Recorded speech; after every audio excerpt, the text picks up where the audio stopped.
Ladies and gentlemen, hello, sweetie. For this is a Fred Productions podcast. Hello, sweeties. Spoilers for the popcorn culture ahead. Cue the music. Queuing. I don't know what we're yelling about! We came, we saw, we kicked its ass! Wait a minute, Doc. Are you telling me you built a time machine? Kind of a DeLorean? The way I see it, if you're gonna build a time machine into a car, why not do it some style? Who is this? What's your operating number? Conversation anyway. Whoa, we're gonna have company! Loud noises!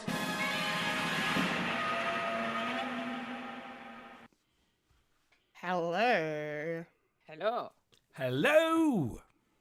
I'm a Kendall Richardson. I'm a Fulya and And I'm the man, the myth, the legend of Michael Lister that has no need for introductions. Indeed. This is true.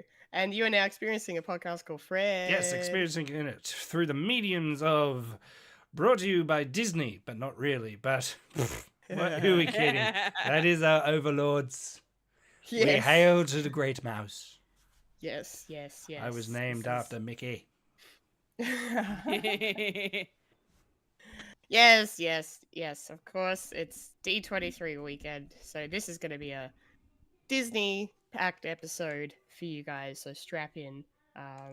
We got a lot to get through, so let's just jump into the weekly watchings. Fulya, what have you been watching? I have finished the season of Sky Island Sky Pier of One Piece. That season is now done. I am now into the following season of, it's still Sky Island, but it is called the Golden Bell, I think. So that's where I'm up to at the moment. They're still in Sky Island. They've got a lot of, people attacking them, and they're trying to hunt down this golden temple and where the actual treasure was and all that sort of stuff. So yeah. But unfortunately, they've kind of been broken up. They've been separated.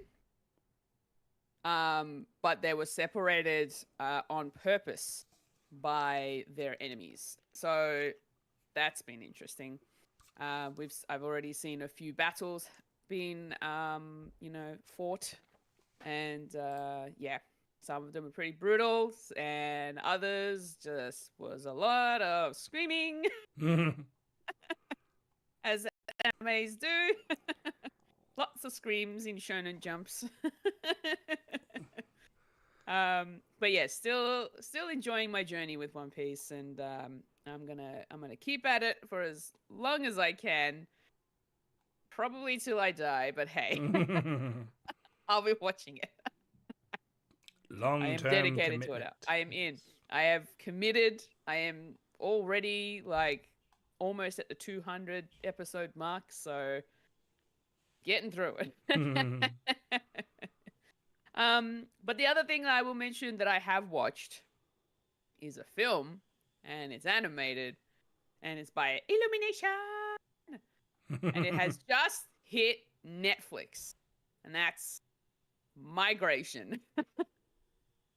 I've been looking forward to watching Migration for such a long time. Ever since I saw the trailer to this movie, it looked so adorable and cute. And hey, so did the movie itself. It was fun. It, it's all about ducks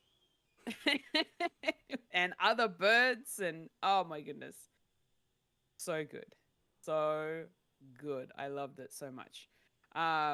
I will say it's not up there top 5 or anything like that, but it's still pretty good. I had a lot of fun with it. It's essentially about family bonding and a little bit of a adventure because they never ventured outside of their lake because the dad was always paranoid about the dangers of the wild. But the mother is like, but we never get to do anything. We don't migrate. We're always here. We don't go anywhere for the winter. And yeah, so this was their chance to do a little do a little migration of their own together. They come across some very interesting characters. Like, there was spoopy moments for a kids film. There was a little bit of a spoopy moment with some cranes, but turns out they were good. They were just trying to keep an eye on them. Cranes as in bird cranes, or cranes Yes. as in the cranes? No, bird cranes. Oh my goodness! But they had good fun. I will also say the cast of Migration was also great. I really love the fact that I think it was Kumail Nanjiani was the dad duck, and then we have I think it was hold on Tracy Gazal. Elizabeth Banks was the mum. Mama Duck. But there was also Danny DeVito, who played Uncle Dan, and Uncle Dan. Uncle Dan was hilarious. He was an old fart duck, and just very like doesn't care, because he's like, I'm not going anywhere. But then he gets forced into it because his grandkids, the little baby ducklings, were like, especially the youngest one, Gwen. She's like, please, trying to put on like puppy dog eyes, but they're ducks, so they can't do puppy dog eyes. So it looks like she's giving this like really constipated look in her face. Like, please. And then Uncle Dan is like, oh, how can I resist such a cute face? But the adventure of Migration was good fun. I really enjoyed it. Had some good laughs out of it too. But yeah, it's essentially all about, family and being together and doing things together and all that sort of stuff, and just having a good adventure. Aquafina played this pigeon, this boss pigeon, but she's like tiny compared to the rest of the pigeons. But she's like, her character's name's Chump, and Chump is like so weird and almost a bit psycho. It's so good. It kind of works for Aquafina, to be honest. I really enjoyed that. But Keegan-Michael Key played a Jamaican bird by the name of Delroy. And that was fun to listen to. Really enjoyed that. So the whole thing was like, while they're migrating, they end up coming across, like, to get to Delroy. Delroy is stuck in a cage at a restaurant, and this head chef is like so up himself and very, very strict about everything and the food that goes out to the customers and all that sort of stuff. Delroy is stuck in a cage. They need to get a key to set him free. But they've crossed the path of this chef, and now the chef is out to get every bird.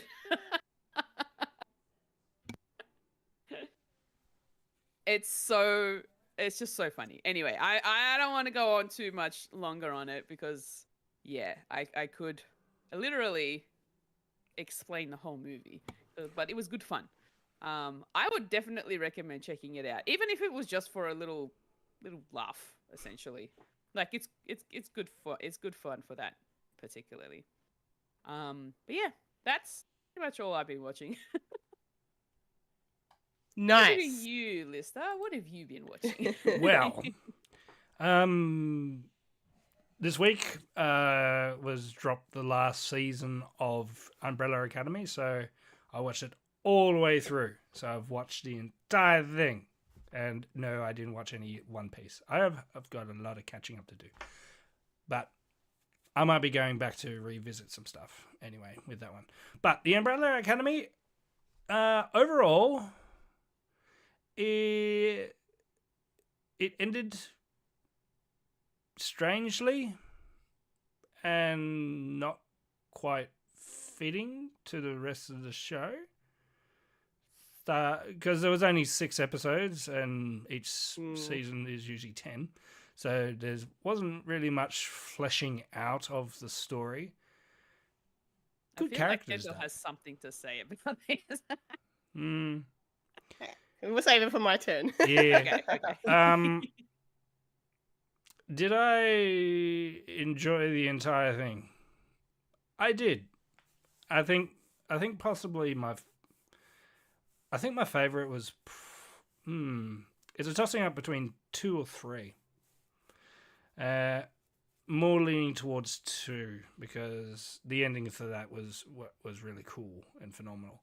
And the third one just went absolutely bonkers, and I love going bonkers with that one. But the third one was a bit of fourth one that came out, bit of a letdown, which is a shame for it being absolutely finished. And characters sort of was doing side quests instead of sticking to the actual issue, and there's still more questions to be answered, especially with certain characters, like the bad guy, quote unquote. And yeah, it was just a bit of a deflate. So, but having said that, it does give me intrigue to actually read the comic, and going back, I was like, so this is what they sort of changed up, or even just the actual story, if that was the actual story, that it was all to do with timelines, like being on a perpetual loop, like the like what's that Greek guy's name? Prometheus? No, not Prometheus. Sisyphus. The rolling the boulder up the hill just to watch it fall down and do it all over again. And yeah, and I was actually quite surprised that I didn't know this was more heavily time travel story, like from the start. I thought, it was superheroes and just a different take, but it's got more to do, and that was really enjoyable until the fourth one, where it was just, I could see where you're getting at, but there's no real, it didn't really build towards like triumphant, and just seeing these characters go off into the sunset is sort of could have been fleshed out better, and yeah, and probably my favorite bit in the fourth season was probably in episode 2 when they're on that car trip, and just that whole thing. I thought, this is the sort of thing that I like. It's like just the stories with this bonkers of a family, and that sort of thing. And when they're all split up, it's like, no, I want them to be together and bouncing off each other, because that was the best bit, really. But overall, yeah, it was a thing. I'm saying, Umbrella Academy was a thing, and that's what I've been mostly watching. Just that. Yeah, and I've just been over this week, and especially today, it's a bit of a melancholy day for me, because today marks the 10th anniversary that we lost Robin Williams. So yeah, Oh, fuck! That's today. That's today. At the time of recording, and the time that you've probably seen this on stream. Yeah, so I thought, I'll just watch some some montage stuff. It's like, yeah, that's the thing. Yeah. So that's basically my week. Wow. Bit disappointed. So, but overall, the special effects were actually quite good. Like, especially for the end creature thing, was quite unique and like very what's his name? Body horror guy. Cronenberg. Oh, Very Cronenberg. Yes. very Cronenberg sort of esque. So Very. I would recommend it, Fulya, if you like sort of body horror. Oh yeah, I will make sure to check that out. If you like people sticking to one each other. Yeah, no worries. Let me just jot that down and throw it in the bin, shall I? Oh, you don't like flesh demons? Anyway, what about you, Kendall? Do you like flesh demons? Yeah, I like flesh demons. I'll take a flesh demon. Thanks. Yeah. Well, I've been watching a bunch of stuff. Because I'm not well. So, I'll just, I guess, piggyback off of Umbrella Academy because, yeah, I was scrolling through Tumblr last night after I finished it, and I was just reading the reactions, and I'm just, oh, okay. Universally, people were not happy with it, which is really disappointing, and just really disappointing in general that it didn't really stick the landing the way it should have. I even saw, that. Remember when Game of Thrones ended the way it ended, and everyone had that horse meme, the drawing meme, where it's like, Yeah. the first couple of seasons are like artwork, and then it just gets worse and worse. I saw one of those for Umbrella Academy. It's basically the same thing. Yeah. No, I don't know. It just I love the first 2 seasons. I really liked the first season because there was a lot of cool twists in it, and season 2 was great with the time travel stuff, sending them back into the past. And then yeah, you're right. Season 3 was just bonkers, like that hotel and everything going on, and lots of twists and turns throughout this whole show. And then season 4 came along, and I was really sad to see it was only 6 episodes. And now I'm even more sad that there was only 6 episodes because you hit the nail on the head, Mike. Like, they did not flesh out this story the way it deserved to be fleshed out. And yeah, there was a lot of times where the characters were split up and not together. Like, not always is the case where if they split up, it's less good. Like, it's just really good when they're all in the same room because the dynamic between them all is fantastic. Because they're so dysfunctional. But like this season, especially when they were off separately, it just wasn't like there were some cool moments. Like I liked the stuff with Luther and Diego at the CIA. That was very amusing. Yeah. And just them two in general is just these like sort of himbo buddies. Is just amusing to watch. Like Luther's probably my favorite. But because he's so sweet. Definitely different from season 1, where he was determined to find out what he was doing. He's a completely different character, like all throughout. He just became sort of more confident in his dumbassery. Yeah, he just kind of by the end, he just kind of was like, I'm gonna embrace my idiocy. Full spirit. Yeah, more power to him. He's great. But no, I just.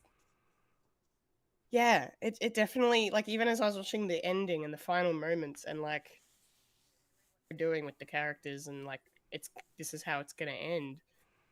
And I wasn't even getting a sense of sadness or tension or, like, or whatever, like, the appropriate emotions I should have been feeling in this huge moment that it should have been, and it just didn't hit it. I don't know. I know it felt rushed. Yeah. Like it felt like they didn't spend the appropriate time on it at all, and yeah, and there's a lot of cool, interesting things in the story that could have been expanded upon, and I will say Nick Offerman and Megan Mullally were a highlight. Yeah. Seeing them as Jean and Jean.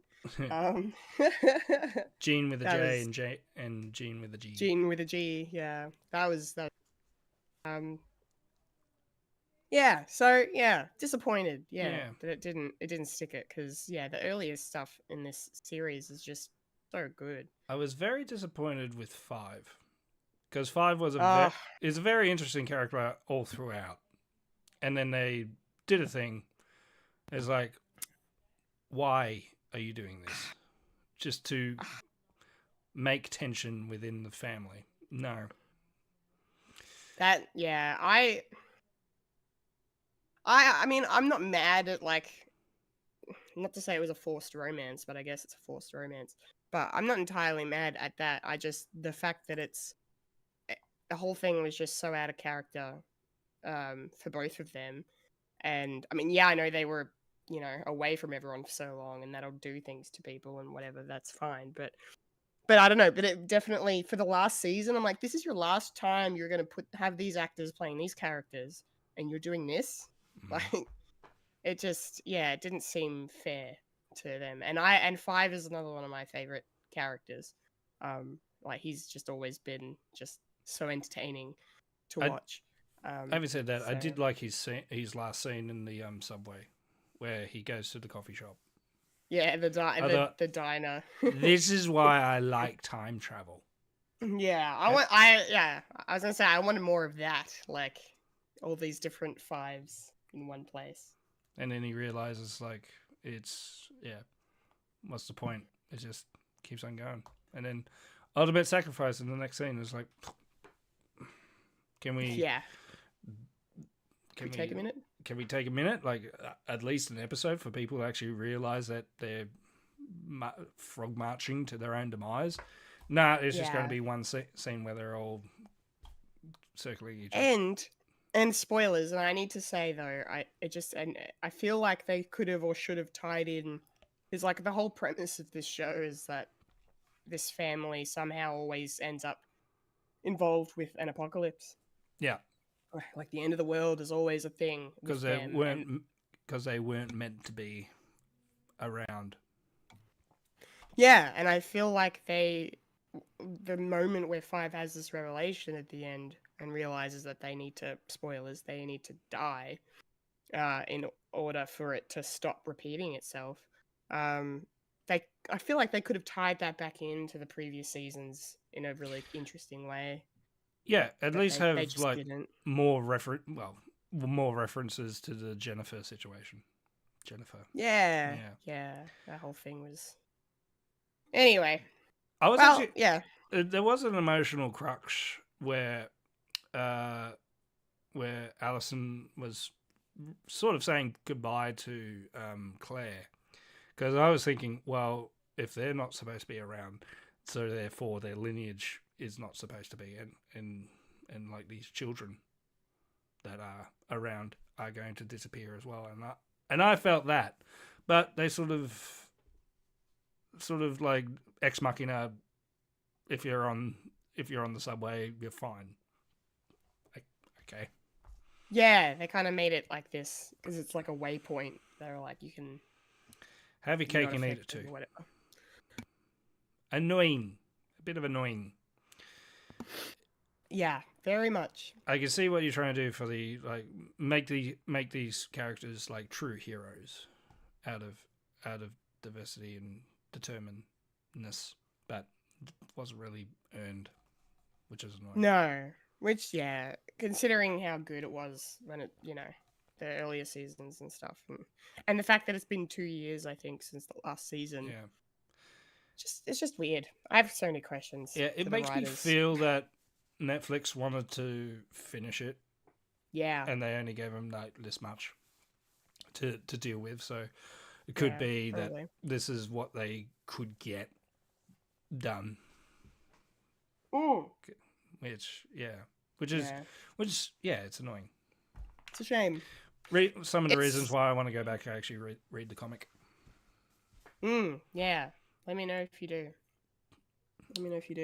All right. Well, speaking of things ending, House of the Dragon wrapped up this week.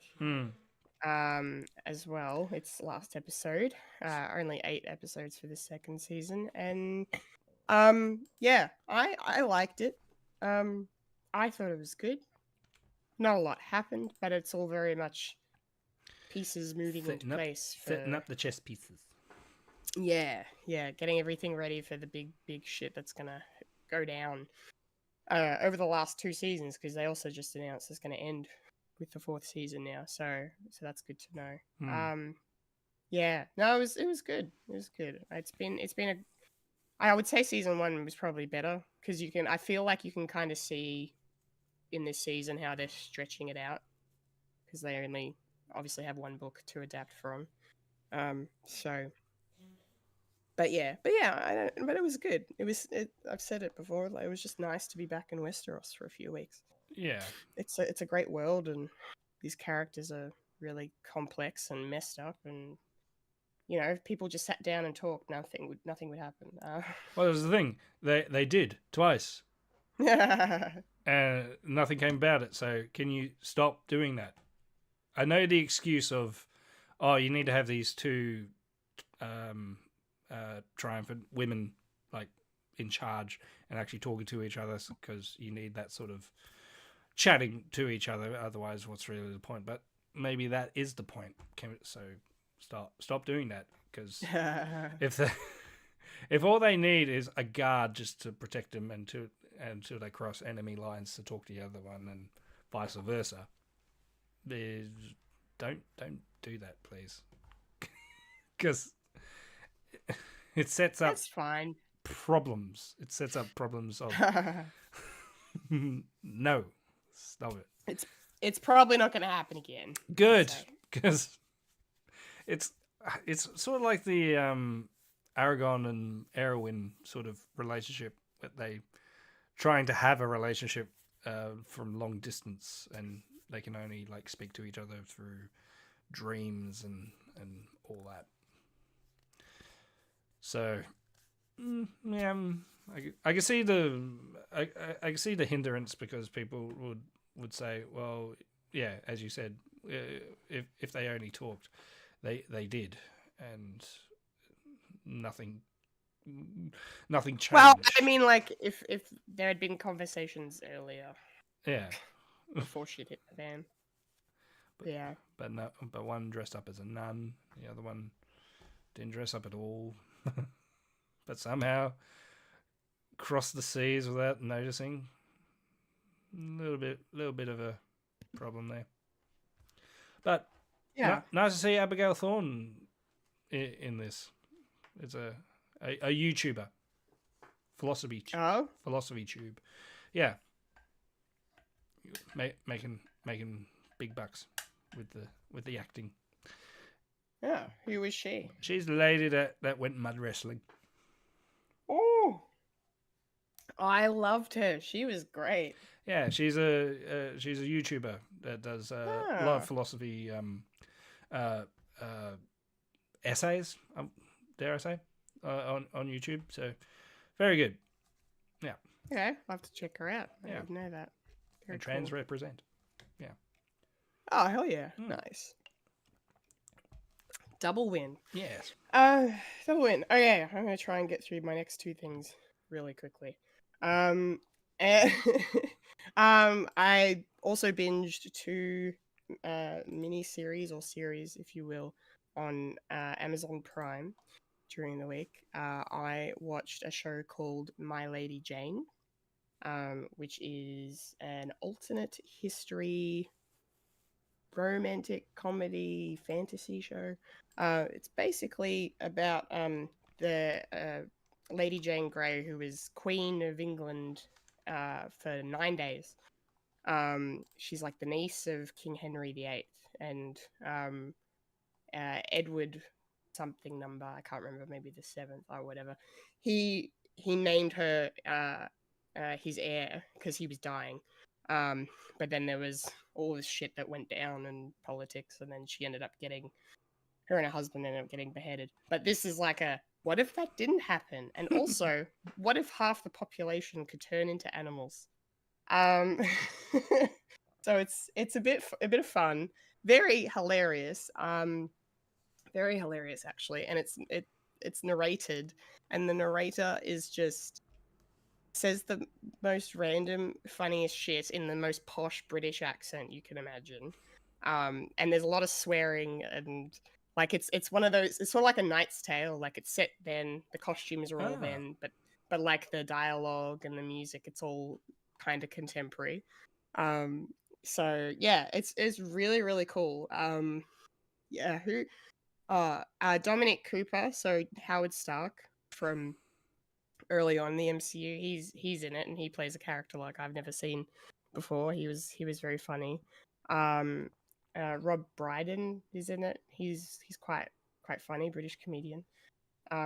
Yeah, it was really good. It's like, how many episodes was it? Like 8 episodes. I would recommend for just a good time. and especially if you want to watch the two lead characters who have probably the best chemistry I've ever seen in anything ever. Like, I would not be surprised if they were fucking in real life because, goddamn. Calm down. No. Never. Yes, but anyway, it was a really good show. It's based on a book as well, and I'm planning on not reading the book because apparently they changed a lot. And the book sounds not as good, so I'm like, no, I'll stick with the show. But it was really cool. The one time that you're told not to read the book because you're like, it doesn't sound like a good time. Well, no, it just sounds like a lot of the changes they made. I was gonna say, but because usually when you're watching things that are adapted from a book, it's usually the book's always better. Yeah, well, I'm not saying the book's Yeah. book's worse by any stretch. I'm just saying it's that I read a bunch of stuff online about things that they changed and altered for the show, and I was like, no, I think I like the show better. Yeah. But anyway, It's like Star Troopers. it was cool. Star Troopers. Yeah. Yeah. Yes, very, very much. Yeah, I really, really liked it, so I'm probably going to rewatch it at some point. And then the last thing I'll mention before we move on is I watched all episodes of Batman Cape Crusader. Yeah, that was cool. Yeah, it was very, very decent Batman animated show. Mark Bernardin wrote an episode. Oh. Which was a lot of fun to see. It was probably one of my favorite episodes in the bunch. But yeah, it was very much it felt like the old formula of here's your villain of the week, Batman, and you're going to take them down, and then there's going to be sort of a loose overarching story going on in the background, and yeah, it was really good. I really liked it, and it was like actually like properly set in like the 30s or whatever, as well. So they had the whole aesthetic going on of that, and yeah, it was cool. I would recommend. Mike, I can't remember if you said you'd watched it yet or not. First episode. First episode. Okay, so you saw the Penguin episode. I saw Lady Penguin. Yes. Lady Penguin. Yeah, she was cool. She was cool. Diabolical. Yeah, she doesn't come back. How dare you? She doesn't come back. Oh fuck. No. Spoilers. No, we don't see her again. But yeah, but no, it's just really cool. Yeah, I liked it quite a bit, and they did kind of a different take on Harley Quinn, that may be adapted from a comic. I don't know, but I think yeah, for the show, actually. But well, it was cool. It was cool. Yeah, because I saw like not production, promotion stuff for it. I was like, taking different liberties, which is good. It's about time to do something different with Harley. Yes, and yeah, because there's no mention of the Joker not until the very end anyway. How dare you? I haven't seen it, man. I'm not saying anything else. You said too much. You know how my brain works. But Harley has nothing to do with the Joker, so it's very much she's on her own and she's got her own thing going on, and yeah, I liked what they did with her character. So nice.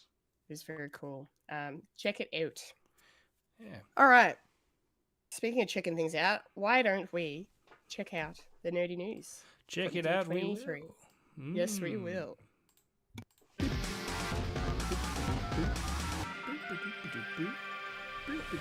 This is the news, the nerdy news. The nerds that talk about the nerdy news. That is us who talk about the news that is nerdy. And now the queen of nerdydom, the hostess with mostest, Richardson. Take it away, Kendall.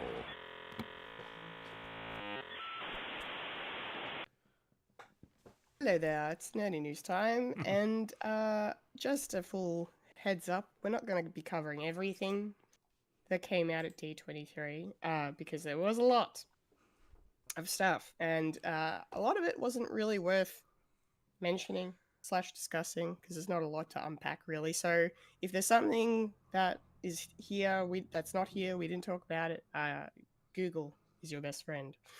But as for what we're going to discuss, we're going to start with the announcement that we are getting an Incredibles 3. This is pretty cool. to hear. Brad Bird's coming back to write and direct. That is all we know so far. So very cool. I still haven't watched the first two. But maybe when this one comes out, I'll do a watch. I've still got time. Disney Plus is for free. Is it though? And yeah, there's not really much else to say. But I think it seemed like a pretty huge announcement. So pretty cool to see. Yeah, I will just say up front, a lot of sequels. There were just a lot of discussions about sequels, and not a lot of talk about original things. It was all existing IP, but Disney's gonna Disney. Apparently, they're just gonna keep doing quantity over quality, but it's fine. It's okay. On the plus side, they got Brad Bird to come back, so there's hope. Hope yet. Fulya, what do you think of this? Are you keen for an Incredibles 3? Do you think we need it? Look, I feel like I've seen the first one. I think I watched the second one. I just can't remember. I might need to do a rewatch, to be honest, if I don't remember it that much.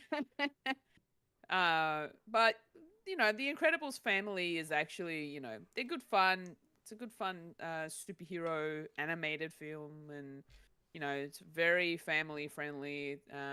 You get some good sort of like humor in it as well. So, I mean, I wouldn't mind that they're bringing out a number 3. The last time we got Incredibles 2 came out back in 2018. So it's been like 6 years now, and by the time the next one comes out, it'll be like 8 years probably. Like if it's coming out 2025 or 26, if I remember correctly. I can't.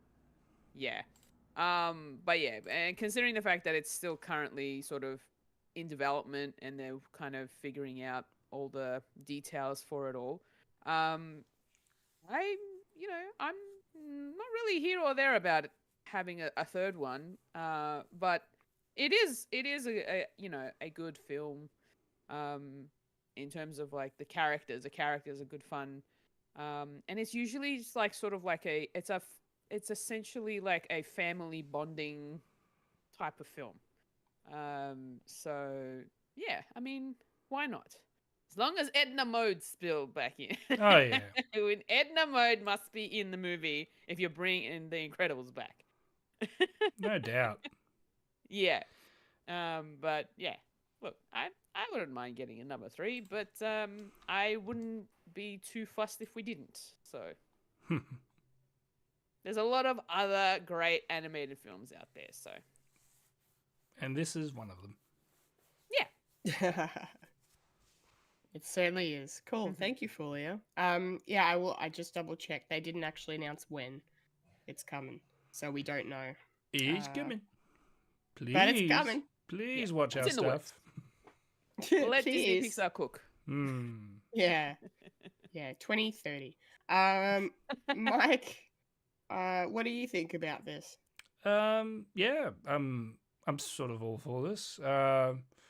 Like the first Incredibles came out in 2004, I think, something like that. So at least 20 years old. So and yeah, Brad Bird, of course, Edna's coming back because she was voiced by Brad Bird. So if you got the original director and guy, so of course he's going to come back and do that. Will this have a time jump? Don't know. I can't. Yeah, I'm same as you, Fully. I can't remember the second one, but I do remember the first one because straight into my childhood. That is, and it tackled a lot of like mature themes with that one, like legacy and death and don't shoot because there's children on board this plane, and it's very, very. If you're watching it as an adult, it's like, ooh, this is a children's show. So hopefully they'll keep that sort of thing going, and especially in this one as well. Yeah, all for it. Love it. Need to introduce my kids to it. And Kendall, I think you really enjoy this one. Like this string of movies. because Brad Bird, well, he's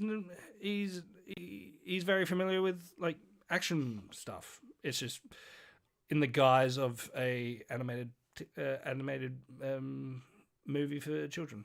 So I think you get a lot out of it, and yeah, it's our first Fantastic Four family before Fantastic Four.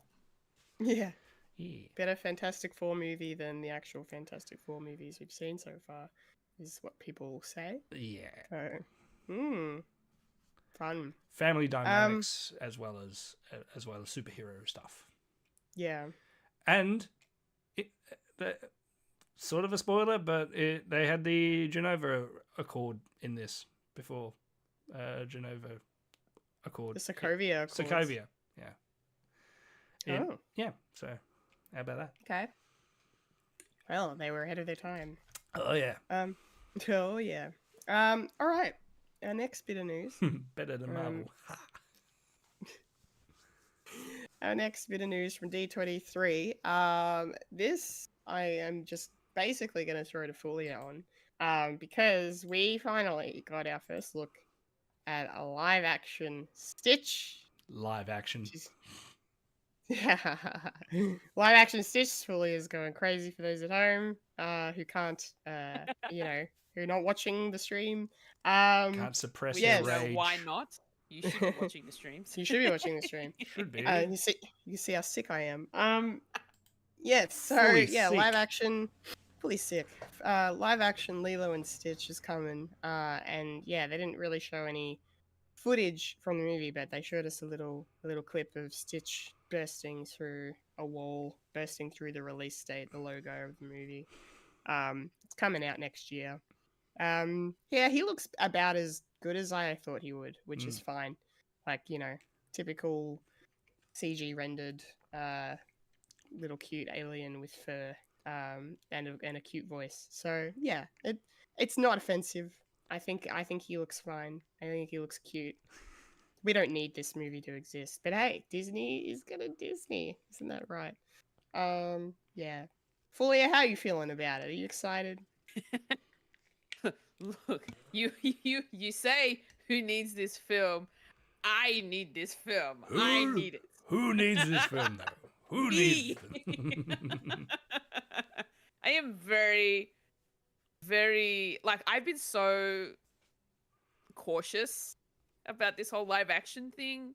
I had no idea what to expect when they mentioned that this was all going to be live action, and my brain just went to, oh man, I hope they don't do a Sonic. Ugly essentially. Sonic. He's blue. He's airy. He looks ugly.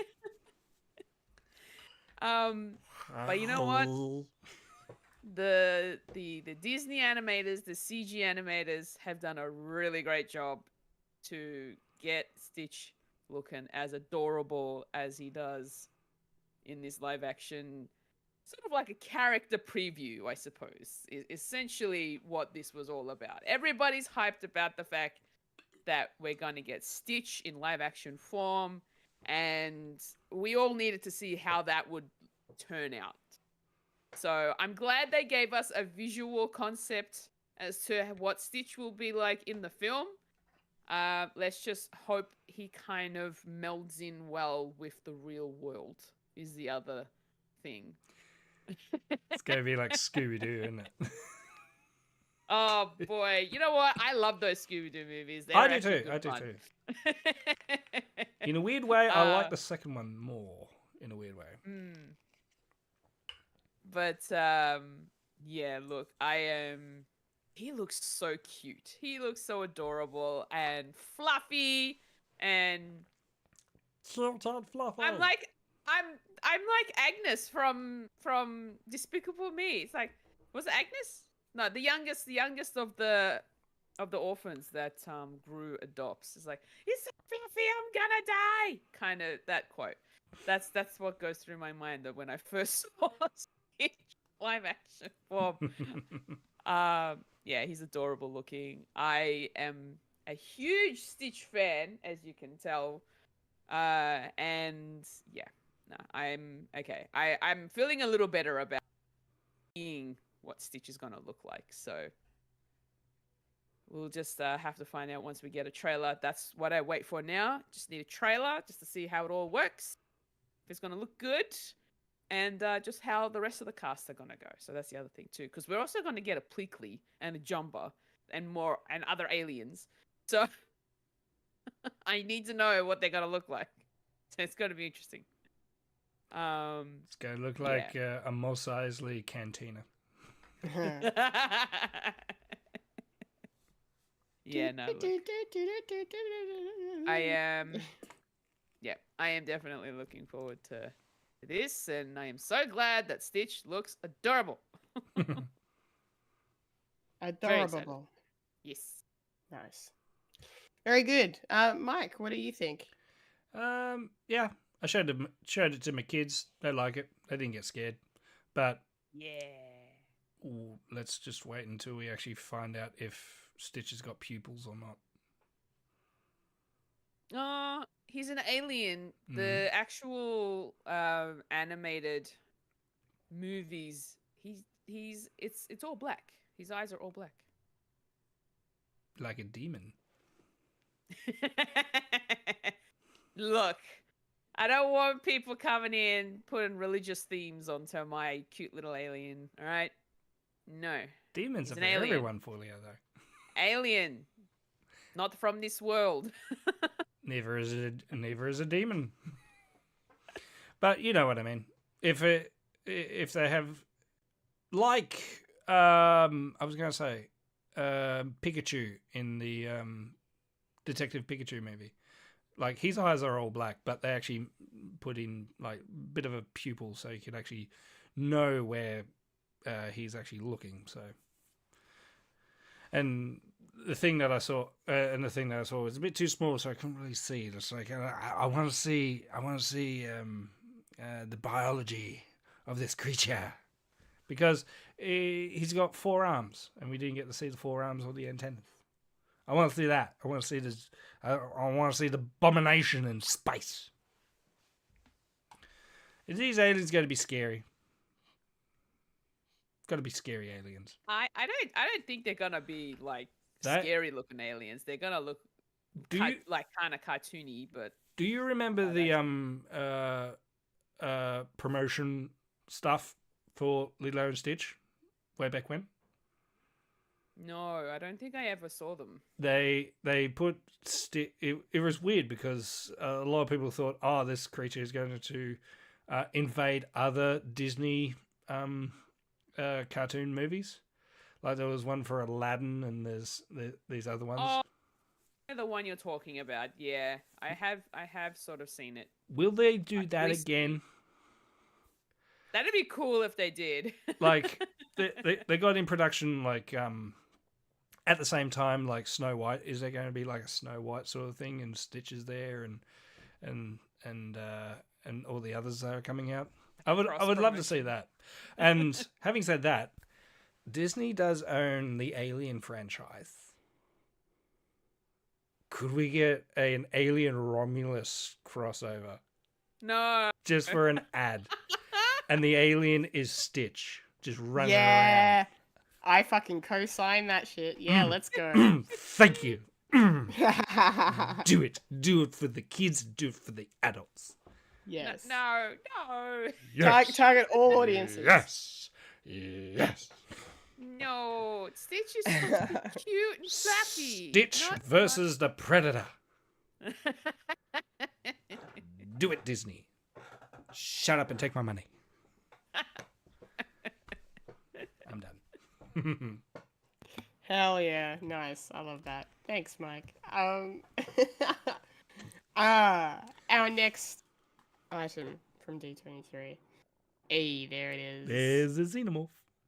There's a xenomorph. Careful. You'll like it, Fulya.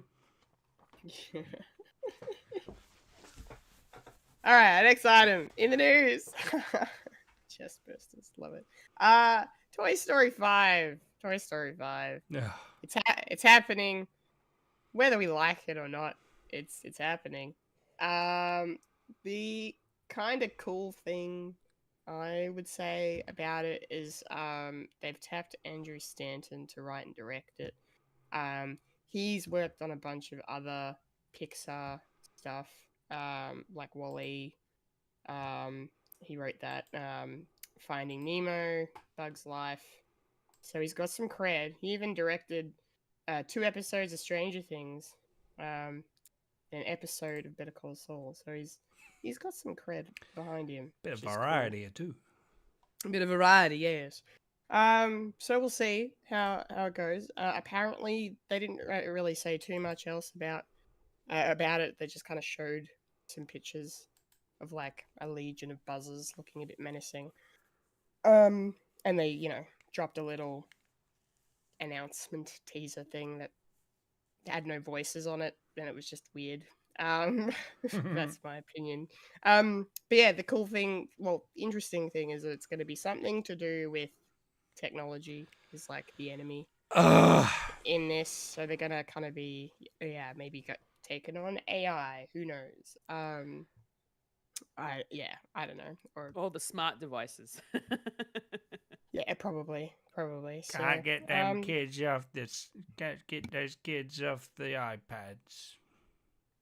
Yeah. Why don't they go Bah. outside and play? Go on, kids. Yeah. Go and play with that bucket of asbestos. Yes. So yeah. I don't like that they've made this movie. I like of all the franchises for them to continue. I feel like Toy Story is the one they should have just let lie, especially when they've ended it amazingly once.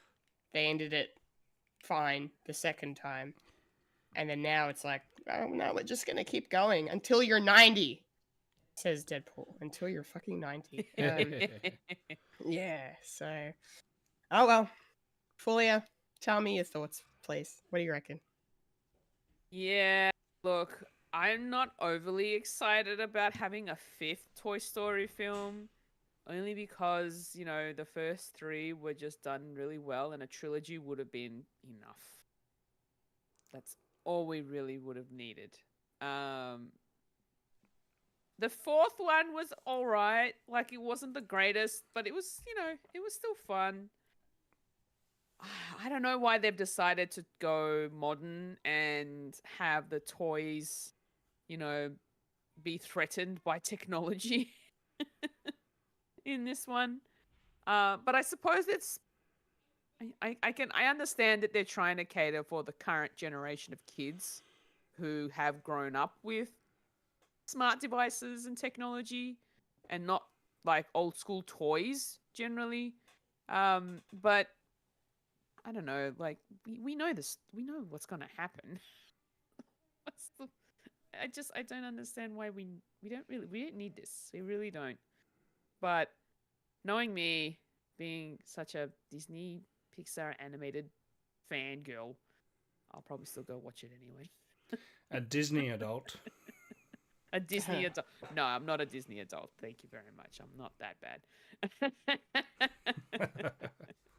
I like my Disney stuff, but I'm not as bad as a Disney adult. Don't put your people under the bus, Fulya. My people? I Your don't see people. myself. No, I don't see myself in that group. Look at all that Disney stuff behind you. No, only a little bit. The rest of it is gaming stuff. Gaming and anime. Gaming and anime. An all-round nerd. Exactly. Yay. I'm geeked up. Geeked up. She's geeked up. You heard it here first. Yes. But yeah, I don't know that we really need this, to be honest. But hey, cater to the newer generation of kids, I suppose. So Nah. like your kids, Lister. No. What do you think of this news? Nah. Toy Story is my childhood. And I don't want my childhood to fucking lecture me on how to bring up my children. Fucking hell. Yeah, my kids know what technology is. I don't know. Probably it's for those kids to get off the iPad. Ironically, they're going to be watching this on a fucking iPad.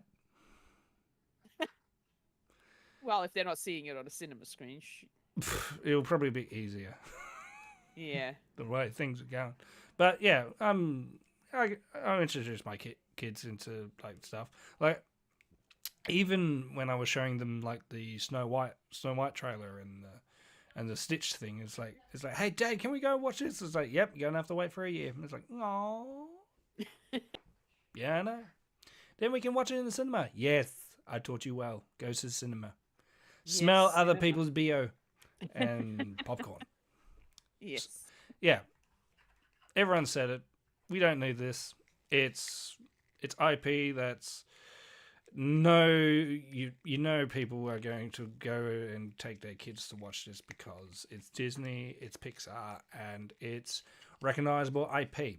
I mean, a lot of people are going to talk about it. And I'll be there as well, unfortunately.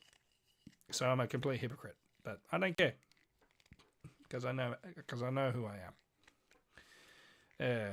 Let's talk about Hoppers, the new Pixar movie that's coming out. No one's excited about that.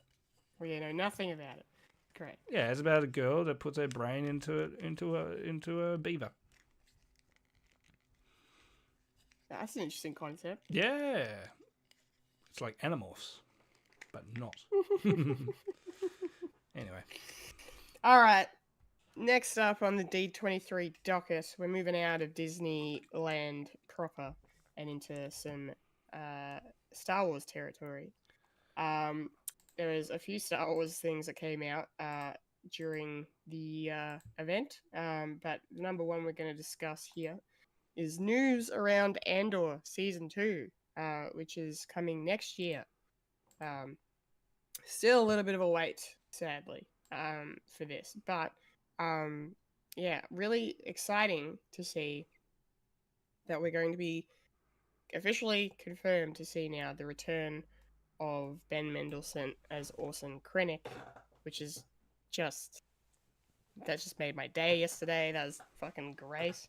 And of course Forrest Whitaker as Saw Gerrera. So they're really, and well, I know we already knew K2SO was happening. Well, yeah, but confirmed. But it's yes. Alan Tudyk will be appearing as K2SO, and I am and not doing a British person voice. Yeah. So it's great. You know, it's going to take place over 4 years following the events of the first season and lead all the way up to Rogue One. And yeah, with all these casting confirmations now, we can see that's definitely the case. So yeah, it's going to be very exciting. I can't wait to watch it. Yeah, really, really cool stuff. I'll have to probably wait until next year to get a trailer because I don't think they actually said when next year. I think it's just next year it's coming out. But they did show a teaser in the room as well. They showed a lot of shit in the room that they didn't put out to the public, so fuck you. It's okay. People filmed it and put it up on YouTube anyway. Yeah, I was cruising on TikTok. I saw a lot of stuff. Me too.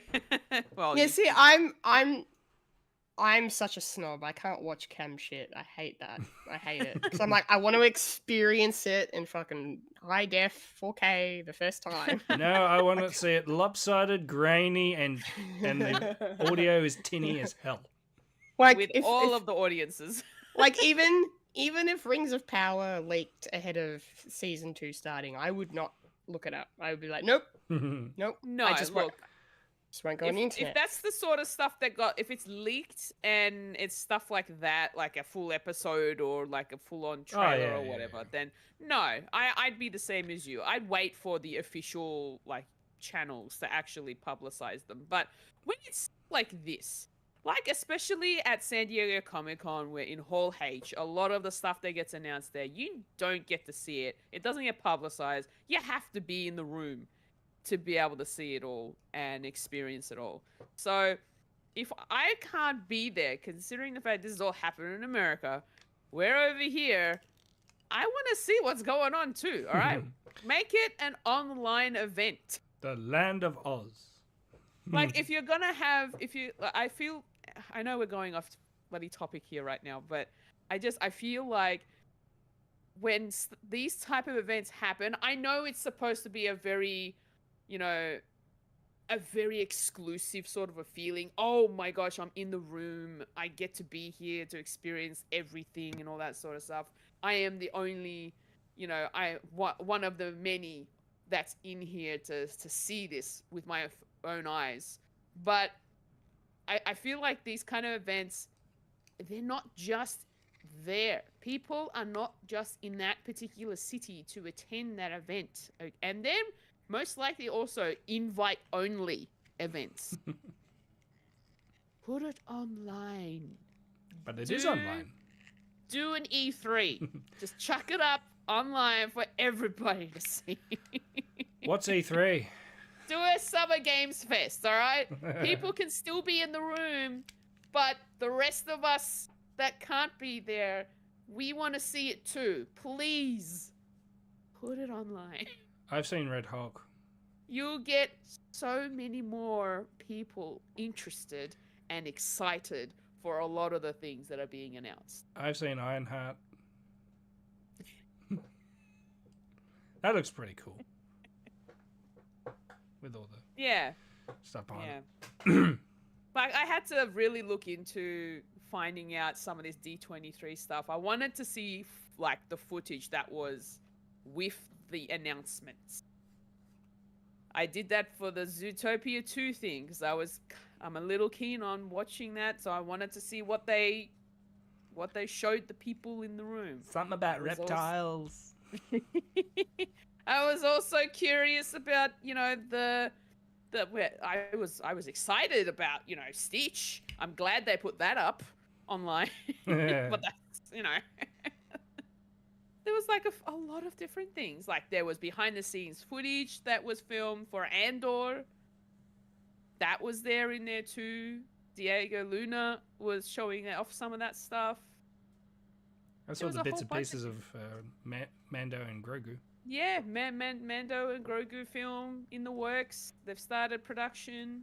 There's behind the scenes stuff. Wait, how can they film Mando when he's in Fantastic Four? When he's in Fantastic Four over in England? That don't make sense. Is he literally phoning it in? Probably. Anyway, that's my little gripe. I will move on. That's all right. No, that's fine. This is your soapbox, Fulya, and you are more than welcome. I really needed to vet that because it just. Cool. Damn you, Disney! Here's my money. Damn you! Putting it behind a paywall. Damn it. We're already paying you. Oh, they want all your money though, don't you know? All the money. And your soul. Your mom's soul and dad's soul and everyone's souls. Look, my soul's already been sold to Disney. It's fine. Bless. Alright. Mike. Yes. Or did I actually get your thoughts on Andor? Or No. You were piggybacking off of me. Sorry. Please, Fulya. Sorry, I did kind of cut you off a little bit with the whole event. It's fine. Thing I was pretty much done anyway. I don't even. Yeah, I think I said all I needed to. Yeah, go on. How are you feeling about this Andor little news we got? I'm glad we're getting a next season. I was hoping that we would be getting a second season, and the fact that we're gonna continue on with the journey that is Andor. A lot of people enjoyed this show. A lot of people. They were very, very excited about the whole concept of, going through the life of a person that's not a Jedi of any kind. Which was a nice, refreshing sort of take on Star Wars. And I don't mind that myself. So I did also very much enjoy Andor. We're going to have some questions answered from considering the way that season 1 ended. So yeah, looking forward to it. Nice. Mike, your thoughts on Andor season 2 news? Oh, I can't wait. Andor is like the best thing Disney Star Wars has done. And just a continuation, and it will lead up to the movie. Will they do what they did at the end of that movie, and it will be like the next scene is the movie for the ending of Andor season 2? That will be funny and fitting. Ben Mendelsohn is awesome, always is, always was, and they're going to de-age him a little bit, I heard. So yeah, that's all right. If that's the case, are we going to get Governor Tarkin? Are we getting Tarks? Maybe, don't know. Too expensive. No, I don't want that. His face is too expensive.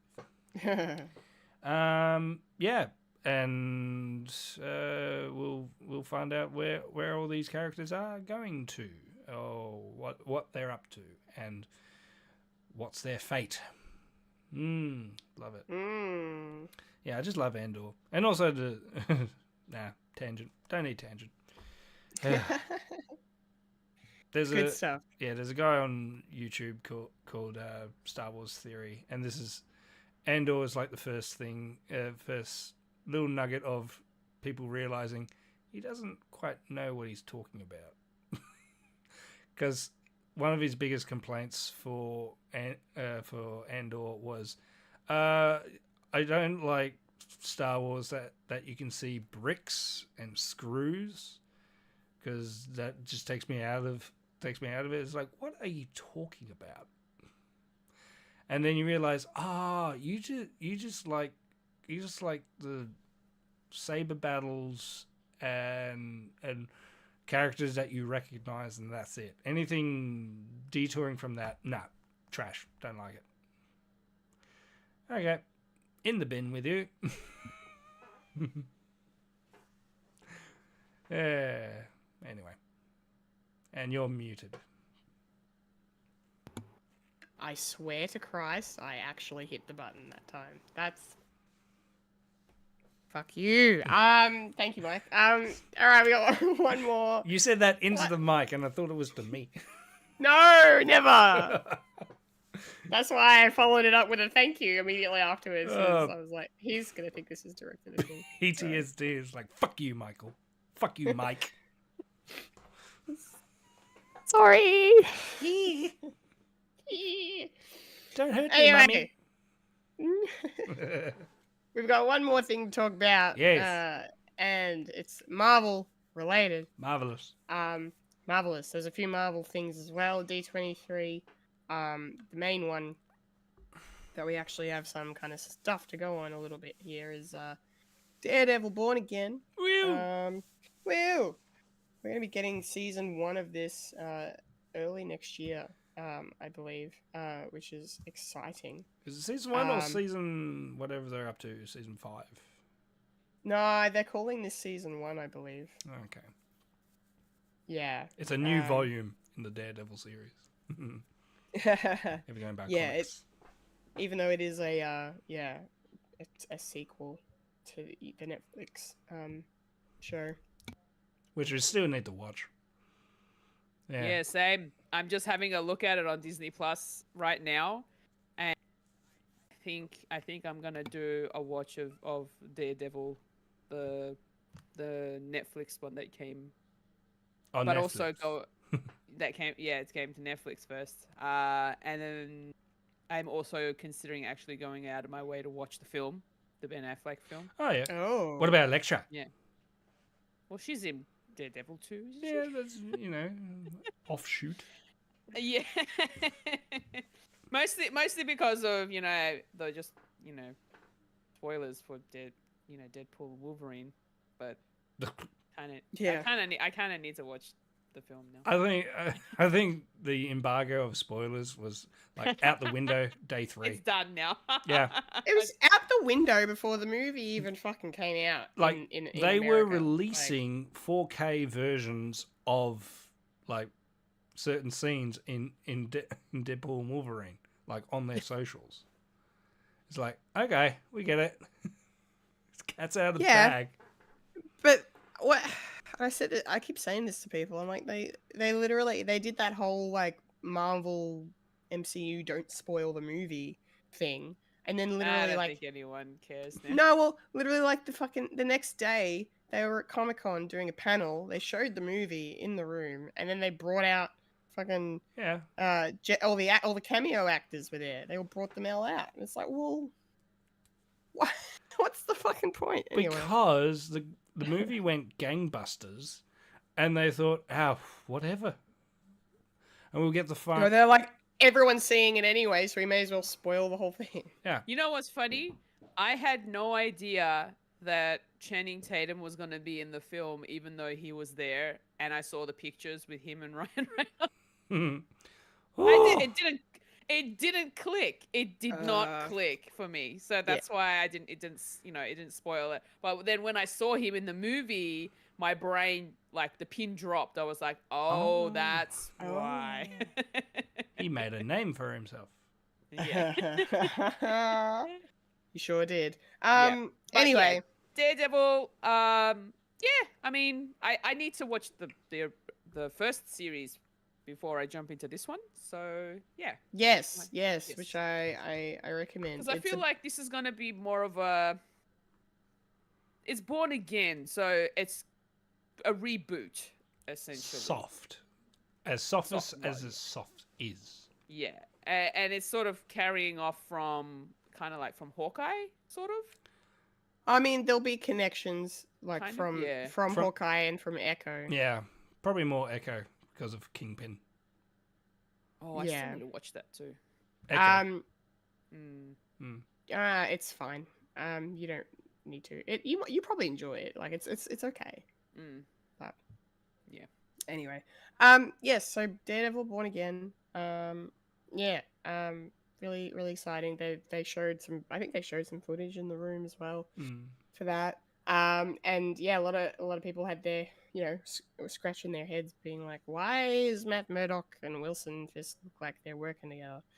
And then they reveal that the villain of the series is a character by the name of Muse, which is a villain I've never heard of before, which looks really violent and messed up because he's a serial killer. No, he's not a serial killer. He's an artist. He's an artist. Yeah, sorry. In his first appearance in the comics, Muse paints a mural using the blood of 100 missing persons. Yeah. And then he also composes a piece by arranging the corpses of 6 Inhumans. Oh, so he's a sculptor as well. He's an artiste. He's an artiste. Yeah. He's like a Banksy with a criminal record. Yeah. So, he's gonna make for a really interesting enemy, and apparently he's gonna be bad enough that he's gonna be, making the two enemies teaming up, because Wilson Fisk is gonna be running for mayor of New York. So he's gonna clean up this town. He's gonna clean up this town. And yeah, I'm guessing Muse is just going to be like, yeah, nah. And then Punisher's also there doing something, which is fine, because I really liked Punisher. He can do whatever he wants. Yeah, but which one? There's like 5 of them. It's the John Bernthal one from the Netflix stuff. But there's only one Blade. And there's only one Blade. Yes, I'm very excited for this. This is gonna be great. I think it's still gonna be 18 episodes, because this is like the new and improved version of the show. This is not what they were originally gonna do before they decided to change it. So and went back and scrapped. Yeah, they did. Fulya, how are you feeling now about watching Daredevil? Yeah. Wow. Maybe I need to. Because look, here's the thing, right? I've seen the first episode of the Netflix original, and yeah, it was quite violent, very dark, a lot of drama. I don't think I was expecting the Disney-fied version of Marvel's Daredevil to be any different. To be honest, I feel like it's going to sort of continue on with that same sort of theme, where it's going to be dark, and obviously the battles and the fights are going to be quite violent and brutal. So I don't know. I might still watch it. Let me get through the Netflix OG first and see how I feel by the end of that one. And if I like it, then continue on with Born Again. Who knows? We'll see. Great. We'll see. Okay.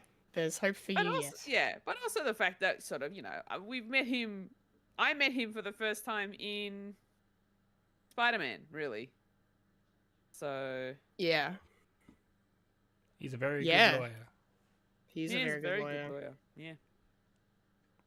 So, Very, very good lawyer.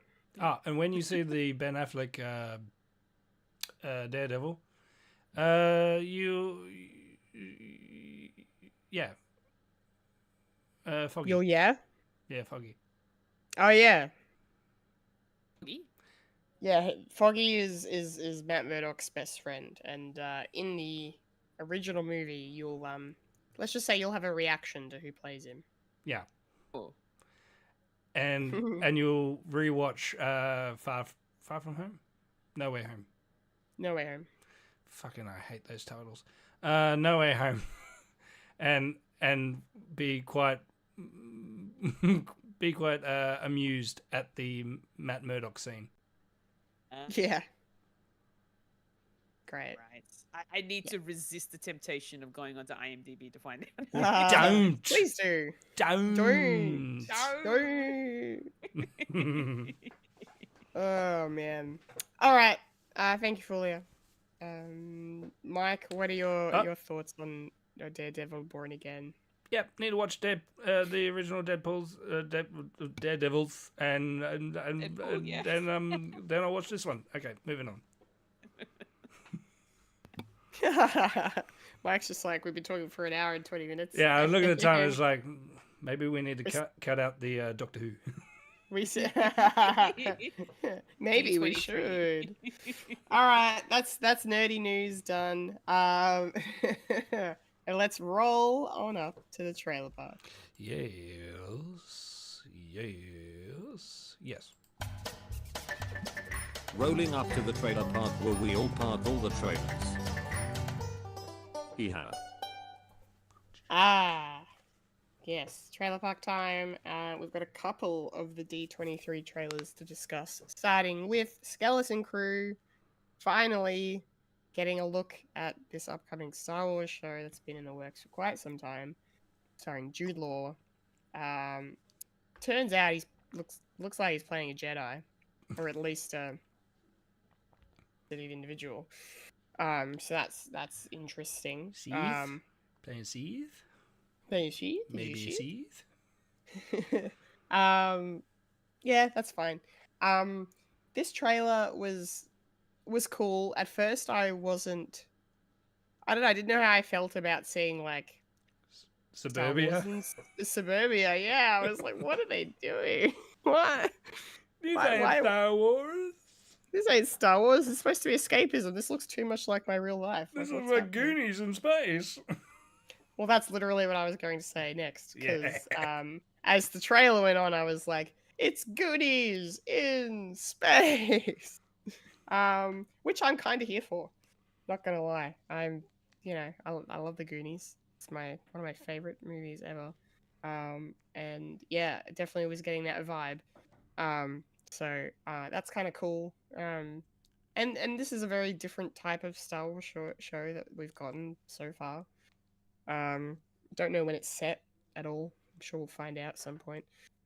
If it's connected to anything, I'm sure it probably will be. It's Star Wars, it's Disney. They're gonna shove a cameo down our throat somehow. But no, it looks like it's gonna be fun. Like hopefully just a simple, wholesome, no stakes really, adventure with these No kids. stakes in a Star Wars show. There'll be some stakes. Nah, they won't. Yeah, there'll be something. But But anyway, just something that it's not gonna really affect anything else, and you can just watch it on its own and enjoy it for what it is. Like that's kind of what I'm looking for with this show. So hopefully that's what it is, and hopefully all the kids are charming as hell, because I didn't really get a sense of any of their characters at all in this trailer, but it was a teaser, so that's fine. Yeah, like I'm looking forward to this. What did you think, Fulia? Essentially like a kid Star Wars show, but not necessarily for children. I don't know. It could be sort of like PG rated kind of a Star Wars. I think it's more pushing series. towards the younger demographic. Yeah, I mean a lot of these kids that we're seeing in the series from at least from that trailer that we've seen, they all look like they're between 10 to 13 years old, roughly. But you know what? It's like you said, Kendall. It's different. It's from a different point of view, in terms of the characters. It's not just the adults doing their thing. Now it's it's time for the prepubescent peoples to go through it. Oh, the kids, they're coming in and taking back their Star Wars. Well, I won't have it. It's my Star Wars. But you know what? It like I said, yeah. It looks like it's gonna be something interesting, different. I am all here for a Jude Law that has the Force, that uses the Force. I love Jude Law. He is amazing, and yeah. I want to see more Jude Law. I want more Jude Law. More, please. More Jude Law. Please. Please. That man ages like fine wine. He does. Half cocked. No. Oh man. Yeah. No. Look, I like the look of this. It looks like it's gonna be good. Excellent. Yeah. Excellent. Mike, what about you? What do you reckon? I think I was the same as you, Kendall. Going, was this what? It's weird. It is like the Steven Spielberg sort of take. I mean, but more Goonies than Stranger Things or anything like that. It's a group of kids going off on an adventure and finding a long lost wizard of space. So it's that sort of dynamic. Just Force user. On the wiki, it's taking place in the Mandoverse. So after Return of the Jedi. So it could be like Jude Law's character is another Jedi survivor of Order 66. No. Very, No. very rare, them. No. What do you mean, no? Of course it is. Of course it is. It's inevitable. Using yeah. Space pirates, that's cool. Space. We sort of had a taste of that in Mando 3, I think. Yeah, them. So maybe there's going to be cross-pollination with that. And cool, Nick Frost is in this as well. He plays the voice of an android. Sorry, droid. There's no androids in this because they're all droids. So yeah, you got Simon Pegg and Nick Frost in Star Wars. Sweet. Will I watch this? Yeah, of course I am. But it's in December, so sorry. That's your job, Kendall. So when is this coming out, Kendall? Okay. Skeleton Crew will be on Disney Plus from the 3rd of December. Christmas. Just in time for Christmas. Yeah. Oh, is this a TV show or is it a movie? This is a TV show. Okay. So. Yeah. Oh, interesting. Okay. Yeah. How many episodes? How many? That's Oh, a they don't really great say, question. do they? Looking around. No, I'm just gonna double check and see. 8 episodes. 8? 8. So We're we'll getting lead 8 of on this. to next year. Yeah, early 2025. What are they doing? What are they doing? Sure, we're going to Who be knows? home for Christmas, but Jesus, no one's going to like sit down and watch Star Wars for Christmas. Unless Some it's the people holiday do. special. Come on, we've got to have a holiday special. Life Gotta Day. have a holiday special. Got to have a Life Life Day. Day special. Yes. Alrighty, next trailer. Keeping it with D23. This is our first full trailer for Moana 2. I don't have a lot to say because I haven't seen the first movie. But I will say, this made me want to watch the first movie. Ah, Because the world seems really charming and the animation is very gorgeous, and I love the blue of the ocean. It looks really, really cool. And like the mythology and the stories of, that come out of this world just seem really, really cool. So I should give it a whirl. But yeah, it was a good trailer. Yeah, interestingly cut trailer. It seemed a little bit all over the place in parts for me, but the animation looks fantastic, and I think it's going to be a massive success for them. I mean, the first one was huge for Disney, so yeah, I think this is going to be a good success. But yeah, hopefully it's a good movie too. That'd be nice. That would be nice. Yeah, Fulya, what did you think of this trailer? Yeah, look, I'm not quite sure what to kind of think of it. You're kind of right, Kendall. The trailer was a little all over the place. So I'm not 100% sure as to what the story is exactly. But I did get an idea just, from watching the trailer of what it might be about. I'm all for a second Moana. The first one was great. But I feel like this is gonna fall in the same trap of, the second one was okay, the first one's always the best kind of scenario. So I don't know. Like, I'm still gonna watch it for sure. And who doesn't want to see Maui come back? Maui's awesome. He's probably the biggest reason for, people, especially kids, wanting to watch Moana, to be honest. So glad to have, Dwayne Johnson back as Maui. So that's gonna be fun. So yeah, look, I'm still gonna watch this. Like, I loved the first one. The first one was good, was great. I loved it. But yeah, the second one, yeah. Kendall, you'll definitely need to watch the first one to be able to watch the second one to understand references. So yeah. Thank you, Captain Obvious.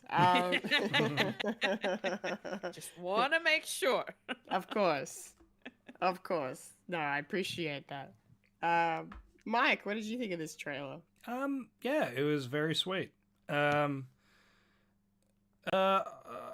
didn't watch Moana when it came out, but definitely watched it with kids, and the music's very, very nice and whimsical, and it just fits well within the sort of world that they're portraying, because it is Polynesian sort of what do you call it, like culture, mythology, and all culture. that, and this feels like more of a continuation with it, and this time Moana is an older sister, so it's going to be like, I don't know, passing on the torch or just a generational thing. Well, the story we don't know, but I think because it's very scattered and everywhere, it's because the first one was like a road trip movie, so this one's going to be more of a road trip movie, but on water. And the first one was on water too, so literally going back to the well of water. And yeah, and they're also doing a live action Moana as well, so there's a lot of Moana. Yeah, I don't think we're going to get the live action for a while. No. No. Hopefully not. Hopefully people will tolerate Dwayne again to watch it. Yeah. It's like, yes, you're here. The hierarchy of Moana is going to change. Indeed. Shazam. When is this coming out, Kendall? Well, Moana 2 is going to be dropping in theaters on the 28th of November. Originally a TV show, but now it's a movie. Now it's a movie. Yep. All right, we got one more trailer to discuss. And that is not a D23 related thing. It's the only thing this week we're talking about. It's not to do with D23, but I really want to talk about this trailer because I'm excited for this movie, and this is of course our first look at Saturday Night. This is the story of the beginning of Saturday Night Live. Live from New York, it's Saturday night. Yes. Yeah, this looks excellent. Yeah, Jason Reitman has written and directed this with Gil Keenan, who, you know, the pair of them worked together on the recent Ghostbusters movies. And here, you know, they're bringing to life, you know, a story that I didn't realize it was such a, you know, turmoil to try and get this show on the air. Yeah. Back in the day, you know, and like what a huge deal it was, and like how, you know, no one knew who any of these guys were, and now all of them are old names, you know. So it just looks chaotic and unhinged, and the cast is just incredible. And like they've really done a good job of casting like actors who, you know, not only just really talented, but like, you know, they're they look a lot like they're, you know, who they're playing. Like for example, I can't really get over how good Corey Michael Smith looks as Chevy Chase. He is probably my favorite to see on the screen. I'm looking forward to seeing more of or just to seeing some clips of Dylan O'Brien as Dan Aykroyd. Like I think that's a really cool casting choice. So I want to see what he can do. But yeah, and then freaking Nicholas Braun as Jim Henson was just quite funny.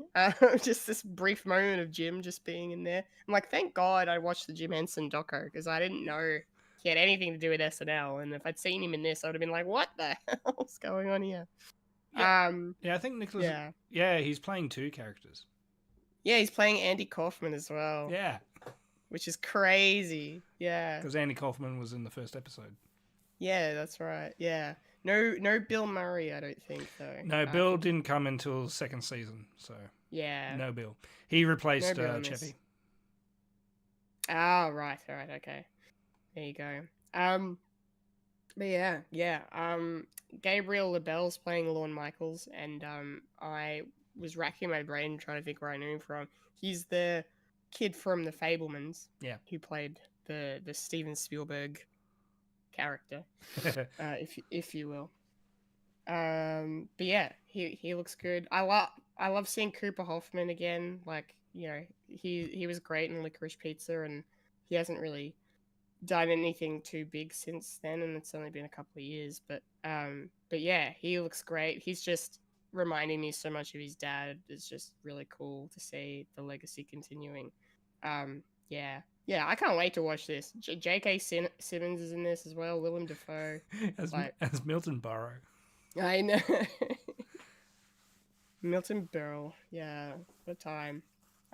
Yeah, I think this is going to be fascinating, and like the dialogue is going to be super witty and quick, and it's going to be sharply edited, and yeah, I think it's going to be a good one. So fingers crossed. It is. Fulya, what did you make of this? I imagine you're a fan, but I don't know. Do you see this, and does it inspire any notion to watch in you? I've only seen random clips of SNL. I haven't actually seen like full episodes of any of them. I'm not really that interested in the beginnings of SNL just because I've never really been a fan of the show itself, and the fact that it doesn't really air here anyway, so it's one of those things where you have to sort of go out of your way to find them. So yeah, I've never really grown up with watching SNL or sort of trying to go out of my way to find episodes. If I see a random clip, depending on what it is, a lot of the times they're actually quite funny. They're good fun. The comedians do a great job whenever they do, especially when they do impersonations of other people, of people that we know in life and history. But yeah, I'm not overly interested in this particular film. Oh? I couldn't really care less. Can I entice you? No. There's a story that I know of, so I won't spoil it here for the movie. But someone is portraying Billy Crystal. Uh-huh. He's part of it too. Yes. What's your point? I did see Billy Crystal. He's part of the first episode of Saturday Night Live. Okay. Do you like Billy Crystal? He's okay. Ah, That didn't really work. damn it! Finn Wolfhard's in this as well. Yes, he is. Yeah. Yes, he is. All right, Mike. Let's So that's a no. let's Okay. let's throw to you for your thoughts. Then I'm keen to hear what you have to say about Saturday Night. Yeah, I only heard like bits and pieces of this being made, and I thought that is very interesting because, in a weird way, I like this sort of era of American comedy, of how it was like sort of changing up a bit instead of like the normal like 50s, 60s sort of thing. So it's sort of a changing of the guard sort of thing, and that's with the National Lampoon and Second City, and and also the and all the others like the Canadian stuff as well. And yeah, and this story is very very interesting on how they tried to get their new show on the road, and Lorne Michaels and all that trying to get it in, trying to wrangle all these like 20-something people who are virtually unknown and doing and finding their own voice, and it's yeah, I'm really looking. I am personally looking forward to this because looking at the trailer, they film it in a way that has that sort of 70s grain, which I didn't expect it to have. So it looks like documentary footage of it, and yeah, and all these other people, all the other people, and yeah, and Jason Reitman, it was a kid, but his dad was like around at the time, so he would know like secondhand accounts from his dad, because his dad was also part of this group as well, like with SNL and the National Lampoons. Like he directed one of them. I think it was Animal House. I could be wrong. I think so. Maybe. I can't remember. I'm not sure. Sorry? I'm not sure. I'll look it up. Yeah. But was he a writer? I can't remember. But he was part of that. Part of the crowd. So yeah. And I suppose, yeah, I'm looking forward to this. I can't really add much to it. And yeah, John Belushi and Dan Aykroyd. This is right before like Blues Brothers and all that. So it's going to be cool. And yeah, the relationship between the actors and Jim Henson is going to be interesting, and how they deal with that. So that's going to be cool. So when is this coming out, Kendall? Yes, well, we don't have an Australian release date yet for Saturday night. No. But it's going to be out in the theaters in the States on the 11th of October, which is actually the date that the first episode was broadcast. Mm. So very, very, yeah. Yeah. Good date. 50 years ago. Also. Yeah, almost. Almost. All right. That's Trailer Park done. Rolling on out because time Yes. for the moment segment Ah. section Alas. spot, the thing in the show we love to call. I get the things out. Woo! Ah. Oh, doesn't work. Hold on. Oh. The batteries are dead. The batteries are dead.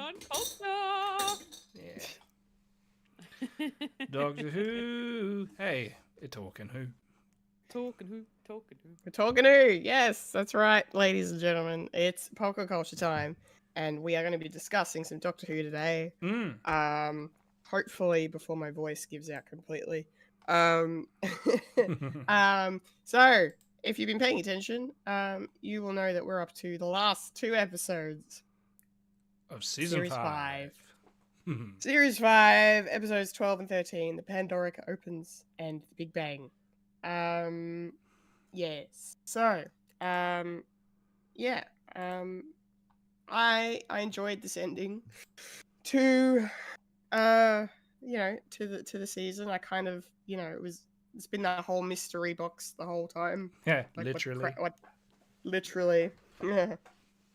What the cracks in time and space are, that, that's been a whole thing this whole time, and yeah, and I guess just like the whole significance of Amy Pond was revealed, and that was all well done and stuff. Like I suppose in hindsight I'm trying not to be pessimistic about it, but when you think of it, it's literally just like, I guess Amy's just like a Deus Ex Machina situation. Like, well, I guess Amy had something to do with it, and that's how we just sort that out.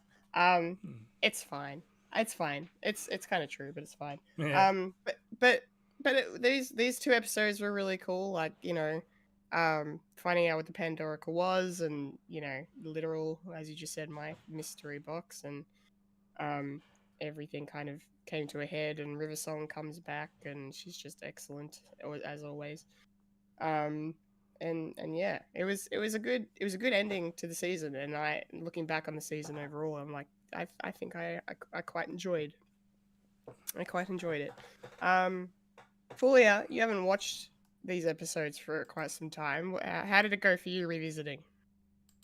Well, revisiting the Pandorica opens, it didn't remind me anything. I just like it was almost like I was watching it for the first time. But yeah, I have seen it. It's been a while though, so I did forget quite a lot of it. But yeah, like it was a good episode. Yeah. That's probably as much as I can really say right now. That's okay. That's fine. Mike, what about you? How is it rewatching for you? Yeah, at last the things are falling into place of how the series was leading to, and sort of gives you like recaps of all these other characters of what we've been seeing. So,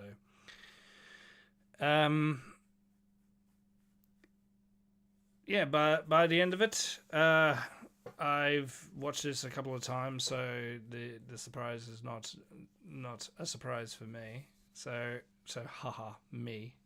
And yeah, not to downplay it or too much, or being the pessimistic, is like, yes, this is sort of where, especially in the next episode, I do have my sort of gripes with the sort of the wibbly wobbly timey wimey of stuff, and how it sort of is the Deus Ex Machina of everything, of how things were traveling. But this episode was leading towards something really cool of having this mystery of learning what this thing is. And yeah, it's the mystery box of all mystery boxes. People have said that Doctor Who can't do good mysteries really, but it's never really good, and or even satisfying at the end. Like I could tell you countless of times, like with the new Who, and a little bit less of the classic series as well. So I don't want to downplay it all too much, because people do enjoy the Matt Smith era or the Stephen Moffat era, and yeah, but it also has the sort of very interesting ideas, and I wish they sort of played more of that, and not to get too far ahead. But we do have all these so-called villains like coming in, and it's like, what are they doing here? It's like, oh, they're all working together. That will be interesting, like this sort of empire. What do you call it? The Empire of Doom, like from DC. It's like all these other villains, like sort of working ever for the same goal. But we only get it in this episode, and then it sort of shoo away for the next one. So overall, for this episode, it was cool in bits, but out of these two, I much prefer this one, because it was just going up to a big crescendo, and then okay, so we're going to go down this path instead of what's been happening. But all good.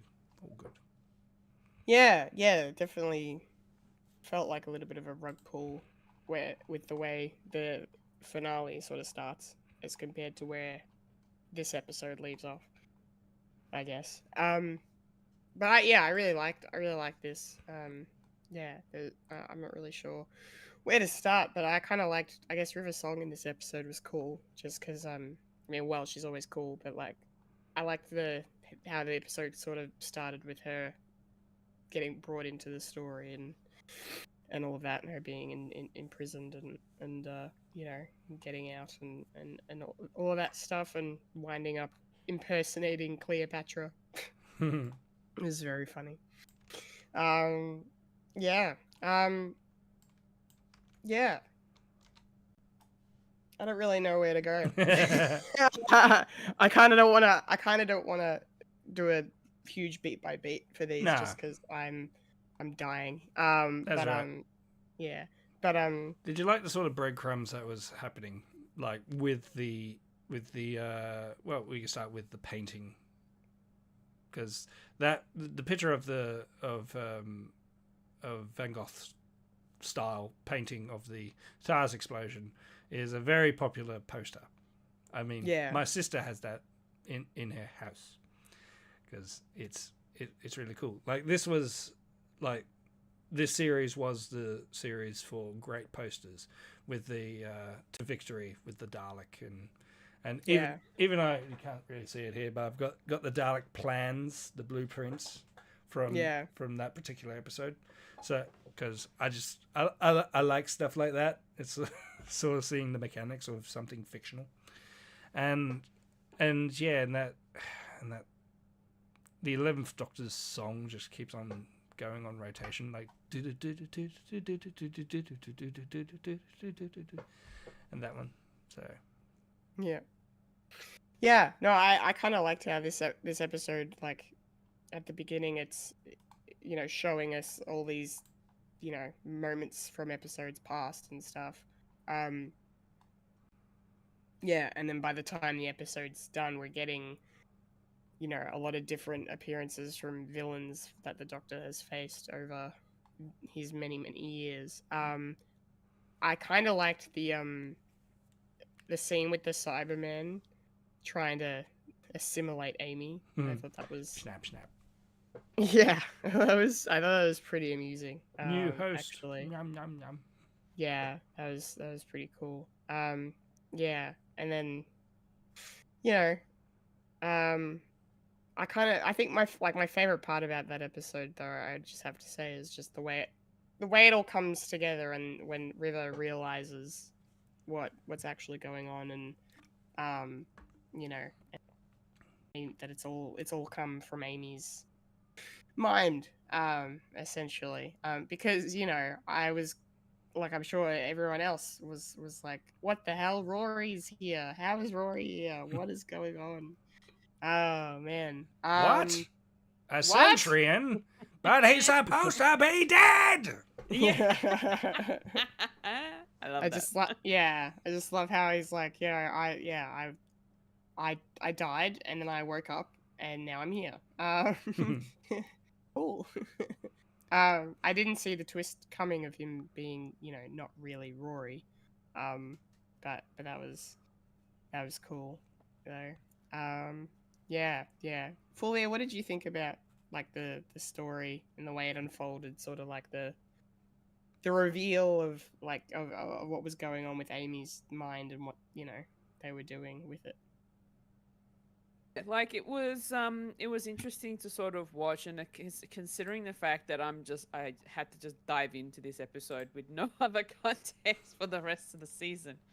But yeah, it was definitely a reminder for me rewatching this episode. I think the thing that what I was reminded of from this episode was how sad I was for Rory. Because Amy couldn't for him for a good chunk of that episode. Yeah, that was sad. Yeah. And so and then the whole the whole thing where the doctor mentioned to Rory that you were erased from the universe, so that's why Amy doesn't know who you are. But the other thing that was really cool too was the fact that there was still like this seed in Amy's mind that there was a memory of him that just needed to be unlocked. Yeah. So that's sort of, from this particular episode, that's kind of what I got out of it. Mostly just the whole Amy and Rory sort of relationship. Yeah, that was this episode. Yeah. Which was really, it was sad, but it was also, touching, and especially towards the end, but then it got sad again. After she died. Yeah. Yeah. After everything died. Everything died at the end. It's just, how will we get our way out of this one? The other thing I will say is, honestly, I forgot that the actual Pandorica was empty. So I was actually expecting something to come out. And then when it revealed that it was empty, I'm like, oh yeah, because all of the Doctor's enemies had come down to see him be put into this box because of everything that he's done to them. Yes. Yeah, and they were like, the TARDIS is going to destroy everything, so we're going to stop you. They didn't even bother to, But I know how to stop the TARDIS from exploding. Doesn't matter. Get in the box.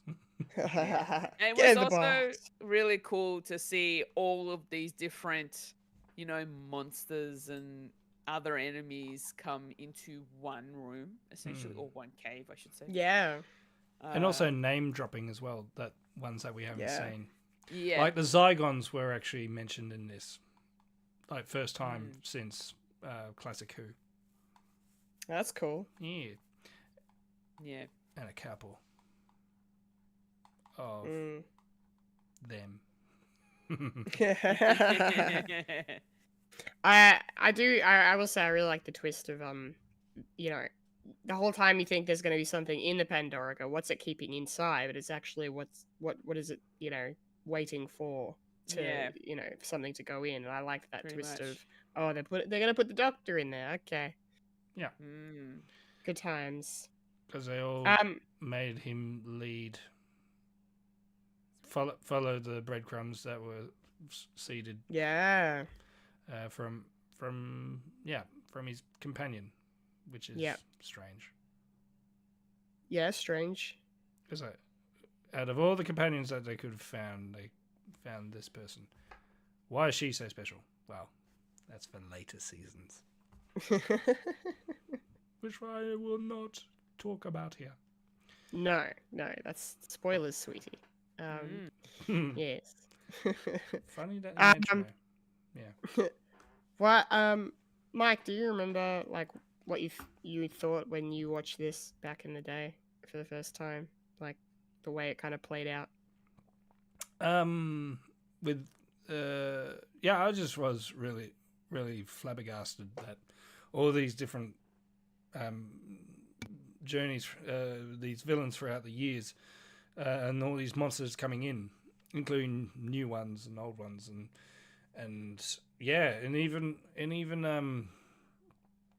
even Autons as well that are dressed up as Roman army, which is great. So I thought, is there more of this in the next one? No, but I was really excited because way back when the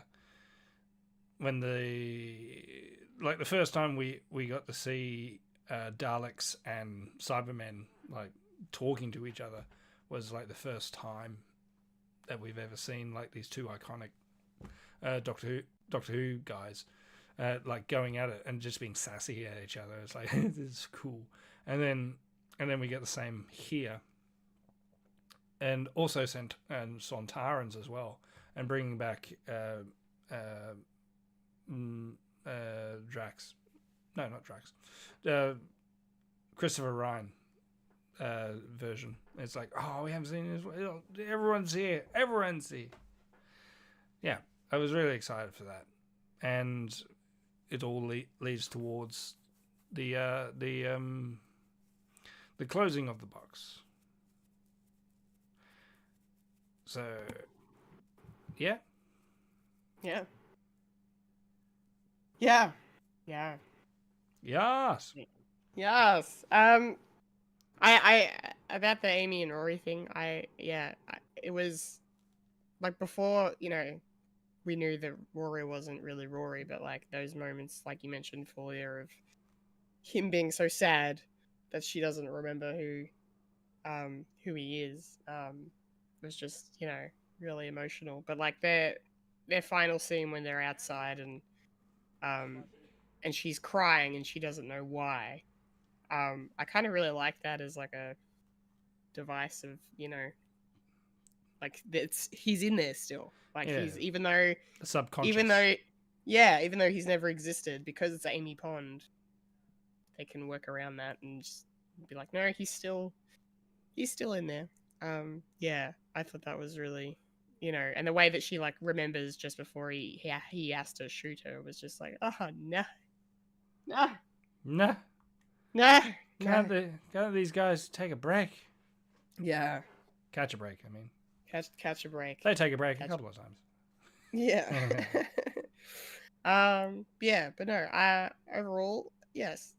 A very good episode. The ending was just spectacular, and like to see the Doctor just pleading with them to not shut him in that box was like nuts. He's just screaming at them. Like don't like, because it feels like he probably wasn't afraid so much, but it kind of felt like he might have been, like he was just desperately being like, please don't put me in here. But it's like, no, everyone's gonna die, including you.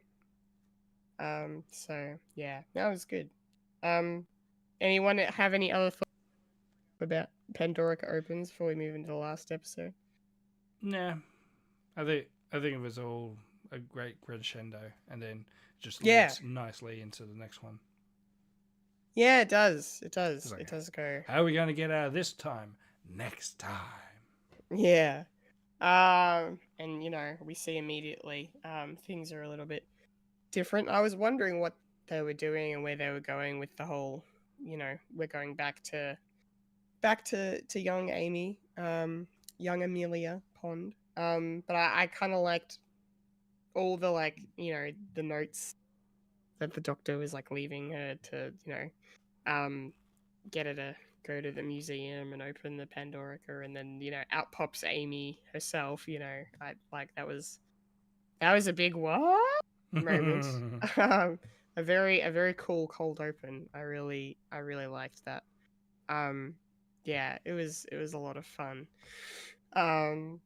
Yeah, so basically, yeah, I kind of actually should also just say I liked how all the different time travel moments get explained, not immediately, but the way they get explained, it all just kind of makes But sense. as they They go. don't, as they go, they don't beat around the bush, and the doctor doesn't hesitate. Like when he's like, "Oh, Rory's supposed to have my screwdriver. Oh, I guess I better go give it to him," and he just goes. I kind of liked, it's not sort of this, that moment in Loki where he has to prune himself in season 2 to, close the loop or whatever, and then he's like, "Oh fuck, I actually have to do this," and it's a really tense, dramatic moment. The doctor's just like, "Yep, I'm going." I'm just on it. Like, oh, it's my handwriting. Hold on. Yeah. Yeah, it was really, really cool. Mike, did you like a lot of that stuff, the kind of time travel exposition that we got in this episode? I did, and this does remind me of the comic relief episode that Stephen Moffat did, where he's sort of fighting with the master, and it's where the master is saying, "I trap you because I went back in time to tell the architect of this tomb to put this thing here, so you be trapped." And then the doctor says, "Well, I've traveled even further back in time to actually escape from this." And then the master, "Well, I traveled even further back in time to bribe the architect to do this." But the doctor says, "Yeah, it's that sort of farcical sort of take when it comes to time travel, where we get to see the setup of the doctor sort of coming back in time to talk to Rory, or forward in time, so forward and backwards, don't know where it is, whatever, and to discuss and say, "Hey, you need to get me out of the box." "What? Just get me out of the box." "And do this, and this." "Okay, I'll do all that." And then we get the payoff of the next couple of scenes of the doctor going forward and back, and we see, so that's what they did, and so okay, cool. And then he gets shot, and then we have to deal with this. So yeah, I did like that, and how it's just bonkers and nuts. I just love it. Yeah. Yeah. It felt very Doctor Who in that sense. And then the fucking Fez. I know, I was gonna bring that up. This is the first appearance of the Fez, and I love that because it's okay.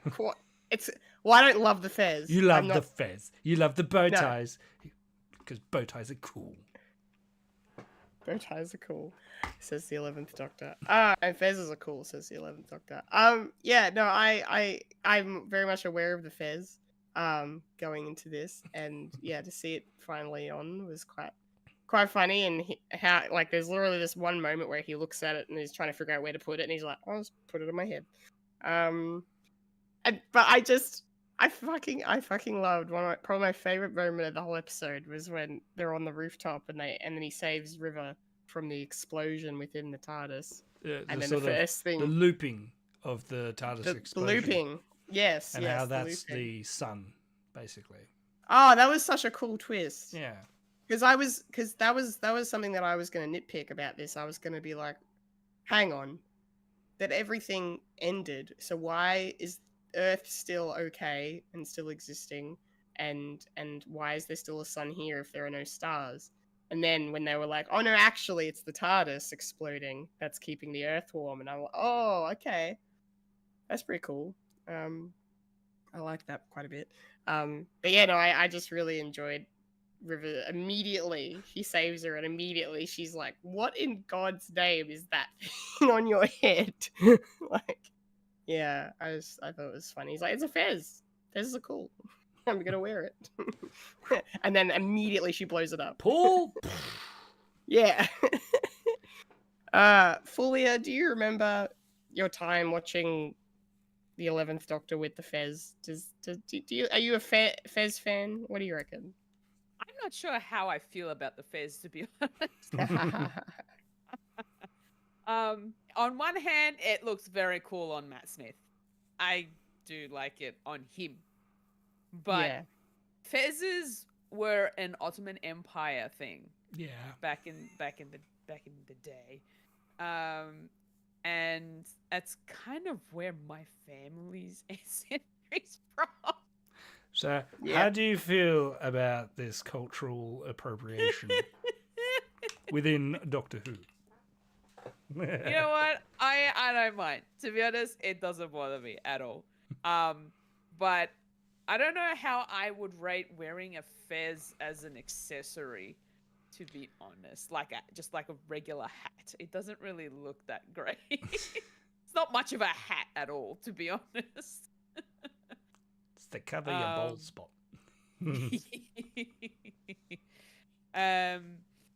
But yeah, I'm trying to remember a lot of the things that did in the big, and there's just a lot of time jumping happening, especially with the Doctor. So I think it was good. I remember. It's very Ox Machina, where I need to look up this meaning. I have no idea. Every time you guys talk about it's very Vox Machina, and I'm like, are you Deus Ex Machina. Whatever. It's basically, it's just, I think the principle of it is basically like everything just fits into a neat little bow. It's just like a storytelling device that's like, oh, we can get our way out of it with a hand wave of this thing. Like, it's just okay. Yeah. That's Yes. essentially what it is. Yeah. Like Okay. the I suppose the Ex Machina for this is that Amy's memory. This is just a jump ahead a little bit, but we can go back. That Amy's memory can actually bring forth a lot of stuff within like the nesting conscious of the Autons are Romans, because Amy read a book about the Romans when she was a kid. And the reason why Rory came back is because there's a picture of Rory with a Roman garb on. So he came back for reasons. and so when the Doctor flies the Pandorica into the exploding TARDIS that keeps on exploding, everything gets reset. And the only way that he can come back is because the memory from Amy at the end of it, at her wedding. So a lot of nice tie-ins that doesn't really mean anything, really. That just kind of reminded the fact that Rory was the Centaurian that waited, essentially. Yeah, for 200 years. Sorry, 2,000 years. Yeah, 2,000 years. Begging me pardon. Almost 2,000 years. Yeah. It's insane. Yes. Hasn't slept. Yeah, yeah, the whole thing with Rory, I'm like, again, I'm still on the Amy doesn't deserve him bandwagon. Sorry, especially after the way she acted at the end of the episode, pissed me off. He's a nice guy.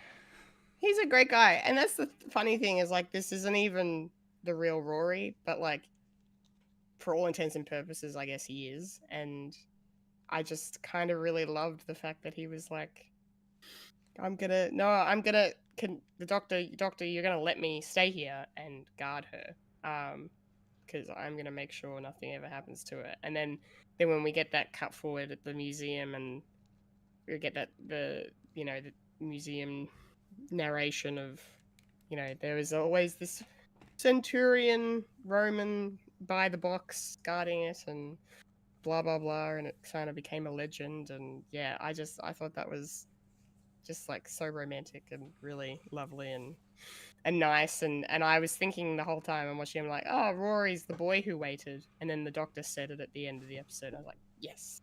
Good. Yeah. The boy and girl who waited. Yes. They wait a lot. Yeah. They wait a lot. Yes, they do. She didn't wait for long. No. Compared to 2,000 years. No, 'cause she was, I guess, in stasis the whole time. So she was fine. Yeah. And then we get a really crummy looking Dalek in this one, which I was like, oh good, it doesn't look bright yellow or bright red or any of the colors. The Pascal. pastel Daleks. Yeah, I really enjoyed that moment with River Song when she, when the Dalek is like, you're not gonna kill me, you're one of the, doctor's associates, and then she's like, well, no, actually, I'm River Song. Like, Look me up. Look, yeah, she's so badass. I really like her. Her name is Remy LeBeau. Remember it. Remember it. Remember it. How dare you? My heart. I know. It's breaking. It's alright, it'll come back in season 2. Are you sure? Because I think he's dead. No. It'll come back as one of Apocalypse's horsemen. He'll be Death. Because he's dead. God, if they did that. No.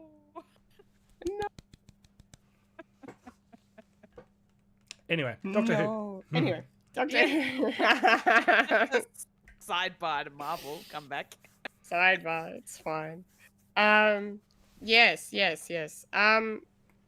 so the Doctor has to sacrifice himself in this episode. Because he has to send himself up in the Pandorica to make sure that the TARDIS explodes and everything gets restored and whatnot, but he's gonna get caught up. And do you guys think he could have just used the time travel device and get out of there, or was he not allowed to do that for some reason that I missed?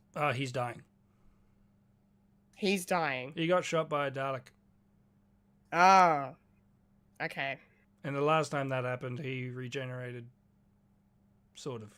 I had headcanoned in my brain that he, because there's the whole thing like that he told them he was dying and then he was dead, and then he was dead, and but then he was alive, and I was like, oh, okay, maybe because like this Dalek is clearly, it's coming back online essentially, so it's not at its full power. A part of me was like, oh, okay, so the Doctor's fine. Well, but no, he was actually dying. So yeah, the Dalek wasn't full power, so he was dying even more slowly.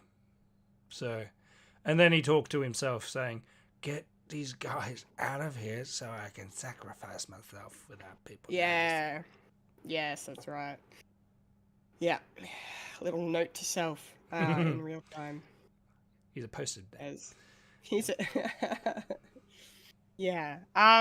Yeah, and then of course it gets undone because, he's still in Amy's memory.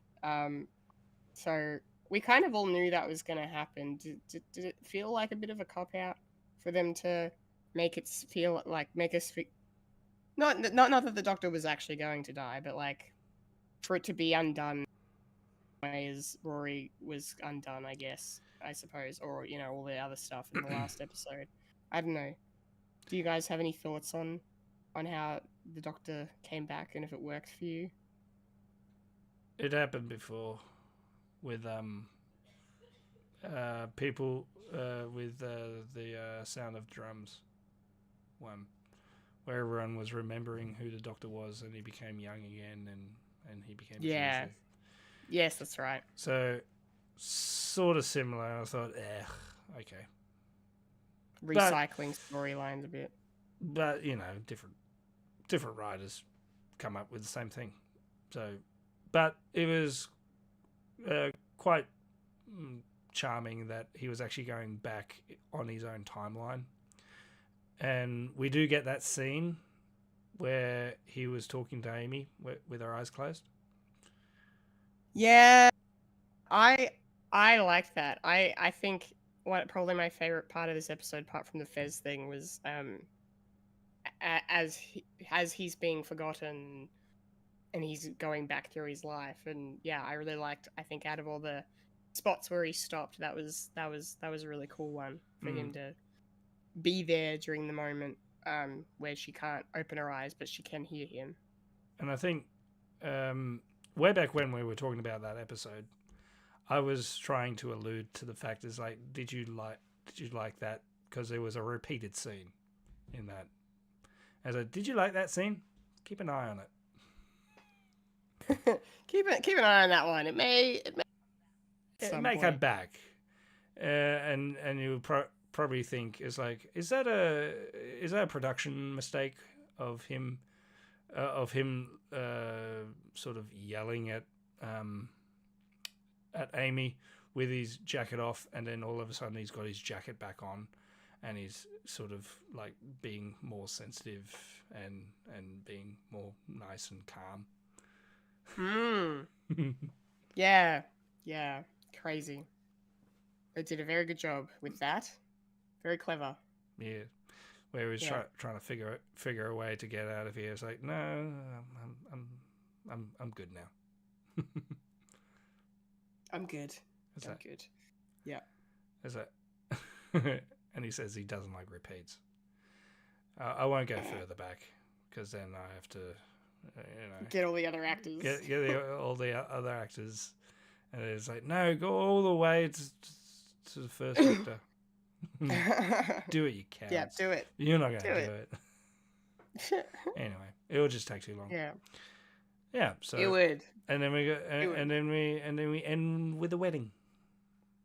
We do end with the wedding. Yes, we do end with the wedding, and I really liked seeing Amy like happy, and her parents are there who we hadn't met yet because obviously they didn't exist yet. Didn't exist like at all. Yeah. So that was kind of a clever as well addition to that. But I really liked seeing Amy genuinely happy, and Rory was back to his Rory self.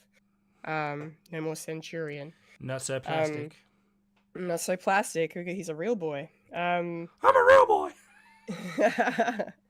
But yeah, it was cool. And then we had sort of a callback to the moment from the last episode where she starts crying, and then Rory's like, oh, maybe you're just really happy because last time she was. He didn't know that. It's his wedding, so are you happy? Yeah, exactly. I know. Yeah. And then she's like, "No, I'm sad," and she's trying to remember why. And then everything starts coming back to her, the memory of the Doctor, and then she wilts him back into existence. And then something old, something new. Yeah. Something borrowed. Something blue. Something blue. Dun dun dun. The TARDIS appears. Yes. Which is all of them, really. Yeah. Very much all of them. And I can't believe I can say this now because it's true. Remember, Surtek is on that fucking TARDIS. He got blown up. He got brought back. Yeah. He's at the wedding. Wow. Oh, I love that is. I love and hate Doctor Who at the same time. Yes, so do I, especially when I went from being so happy to seeing Amy and Rory happily married, and then immediately, as soon as she sees the Doctor in a tux. She wants to make out with him. You again. may kiss the bride. Oh, fuck off! I was so pissed. I was so pissed. I was like, we were so close, Moffat. What are you doing? Horny little bastard. And I know. And then like I was like, okay, he can have one. And then she did it again when they were on the TARDIS and saying like we've still got some making out to do or whatever she said. I can't remember. Or a dance or something. But I was just like, your husband is right behind you now. You are still proving to me that you were not worthy of his love. Shut the fuck up. I want to like you. Everybody seems to like you. Why don't I like you? Wait, who likes it? Yeah, never mind. Yeah, because some of my friends are big Amy and Rory fans. I'm not here to say if it gets better or worse. Yes. No, that's fine. That's fine. Yeah, that annoyed me. I don't know. Fulya, does any of this bring any thoughts to mind? Do you have any final thoughts on this before we wrap up? I really, my brain's just not working great. That's okay. That's so okay. sorry. That's I shouldn't have been on this episode. No, don't you dare say that. Don't you dare. Out of all Don't you the dare. endings for Doctor Who, like this final season, this is definitely a flash in the pan sort of, oh yeah, that was a thing. Yeah, it's not real. Like it was good, but it's not like very like you're not missing too much. I was just checking to see if we jogged your memory a bit, but that's okay. You're fine. You're fine. Do you remember? We still love you. We love you. Koala brain strikes again. The 13th episode of The Doctor. That's alright. The next episode's a Christmas one, so we can be happy. Hey, Christmas! Yes, Christmas. yes. Mike, do you have any final thoughts on The Big Bang? Yeah, I suppose. This definitely holds the cracks for what Moffat is going to be. And it does get better, it does get worse. And also, at this time, he was doing Sherlock at the same time. Yes. So there's a lot of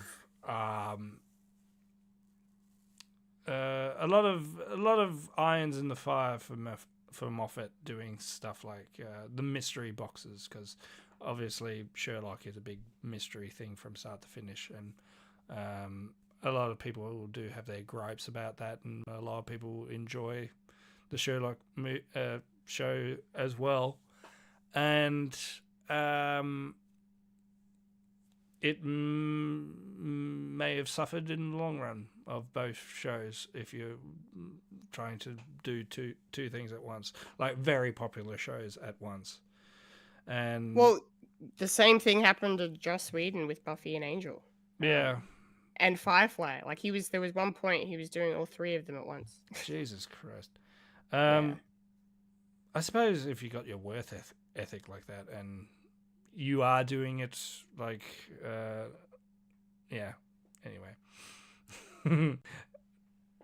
Yeah, Joss Whedon.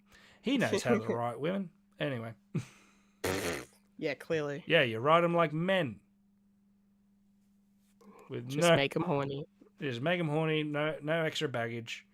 No, not a word about fertility or anything like that. It's one of the boys. They're one of the boys. Yeah. Anyway. And Moffat's horniness doesn't subside. So I'm not. Amy Pond's not going to get any better. I didn't say that. Okay, good. Good. But I'm not saying that either. It's all spoilers, sweetie.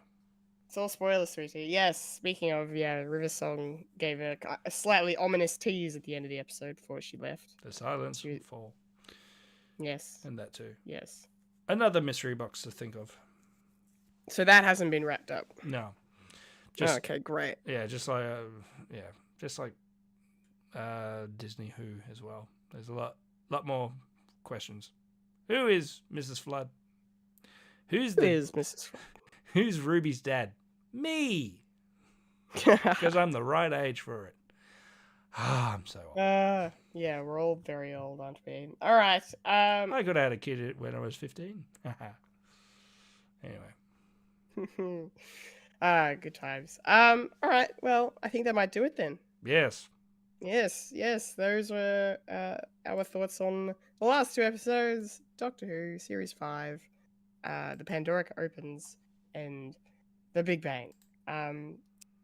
Next week, I suppose, depending on things, we'll probably discuss the Christmas special for season 5 if nothing else comes up. But who knows? Anything can happen. Christmas time in August. Christmas time in August. Why the hell not? But until then, that's our show. We've shown all of our show. We're done. We're out of here. We've shown you. We've shown you everything. Yes. We've shown you everything. We've shown you everything. There's no more. Go home. Go home. Alriady? A 1, a 2, a 3. And that was a podcast called Fred. Remember to follow us on Facebook, Instagram, and Twitter for the latest Fred content. If you like to listen to Fred the Alien, you can find us on SoundCloud, Spotify, or Apple Podcasts. If you'd like to watch Fred the Alien, you can head over to youtube.com/Fred the Alien Productions. And if you're watching us right now, make sure to like the video, subscribe to the channel, hit the bell icon to be notified of future content, and if you're watching us live over on Twitch, give us a follow over there, twitch.tv/Fred the Alien Twitch. Phew. Yes, I've been a Kendall Richardson. I've been a Fulya and And I've been the confused of the Michael Lister, maybe. Mystery box. And you just experienced a podcast called Fred. Transition. Yes. Remember to eat beef. Remember, Freddy lives, Loki dies, the Doctor is in, and until next week, Nanu. I miss you, Mr. Williams. Yeah, we all do. Yeah. We all do. Yes. Remember to look after yourself and your mental health. Yes. Very, very important. Thank you for watching. Thank you for listening, latest caters. And see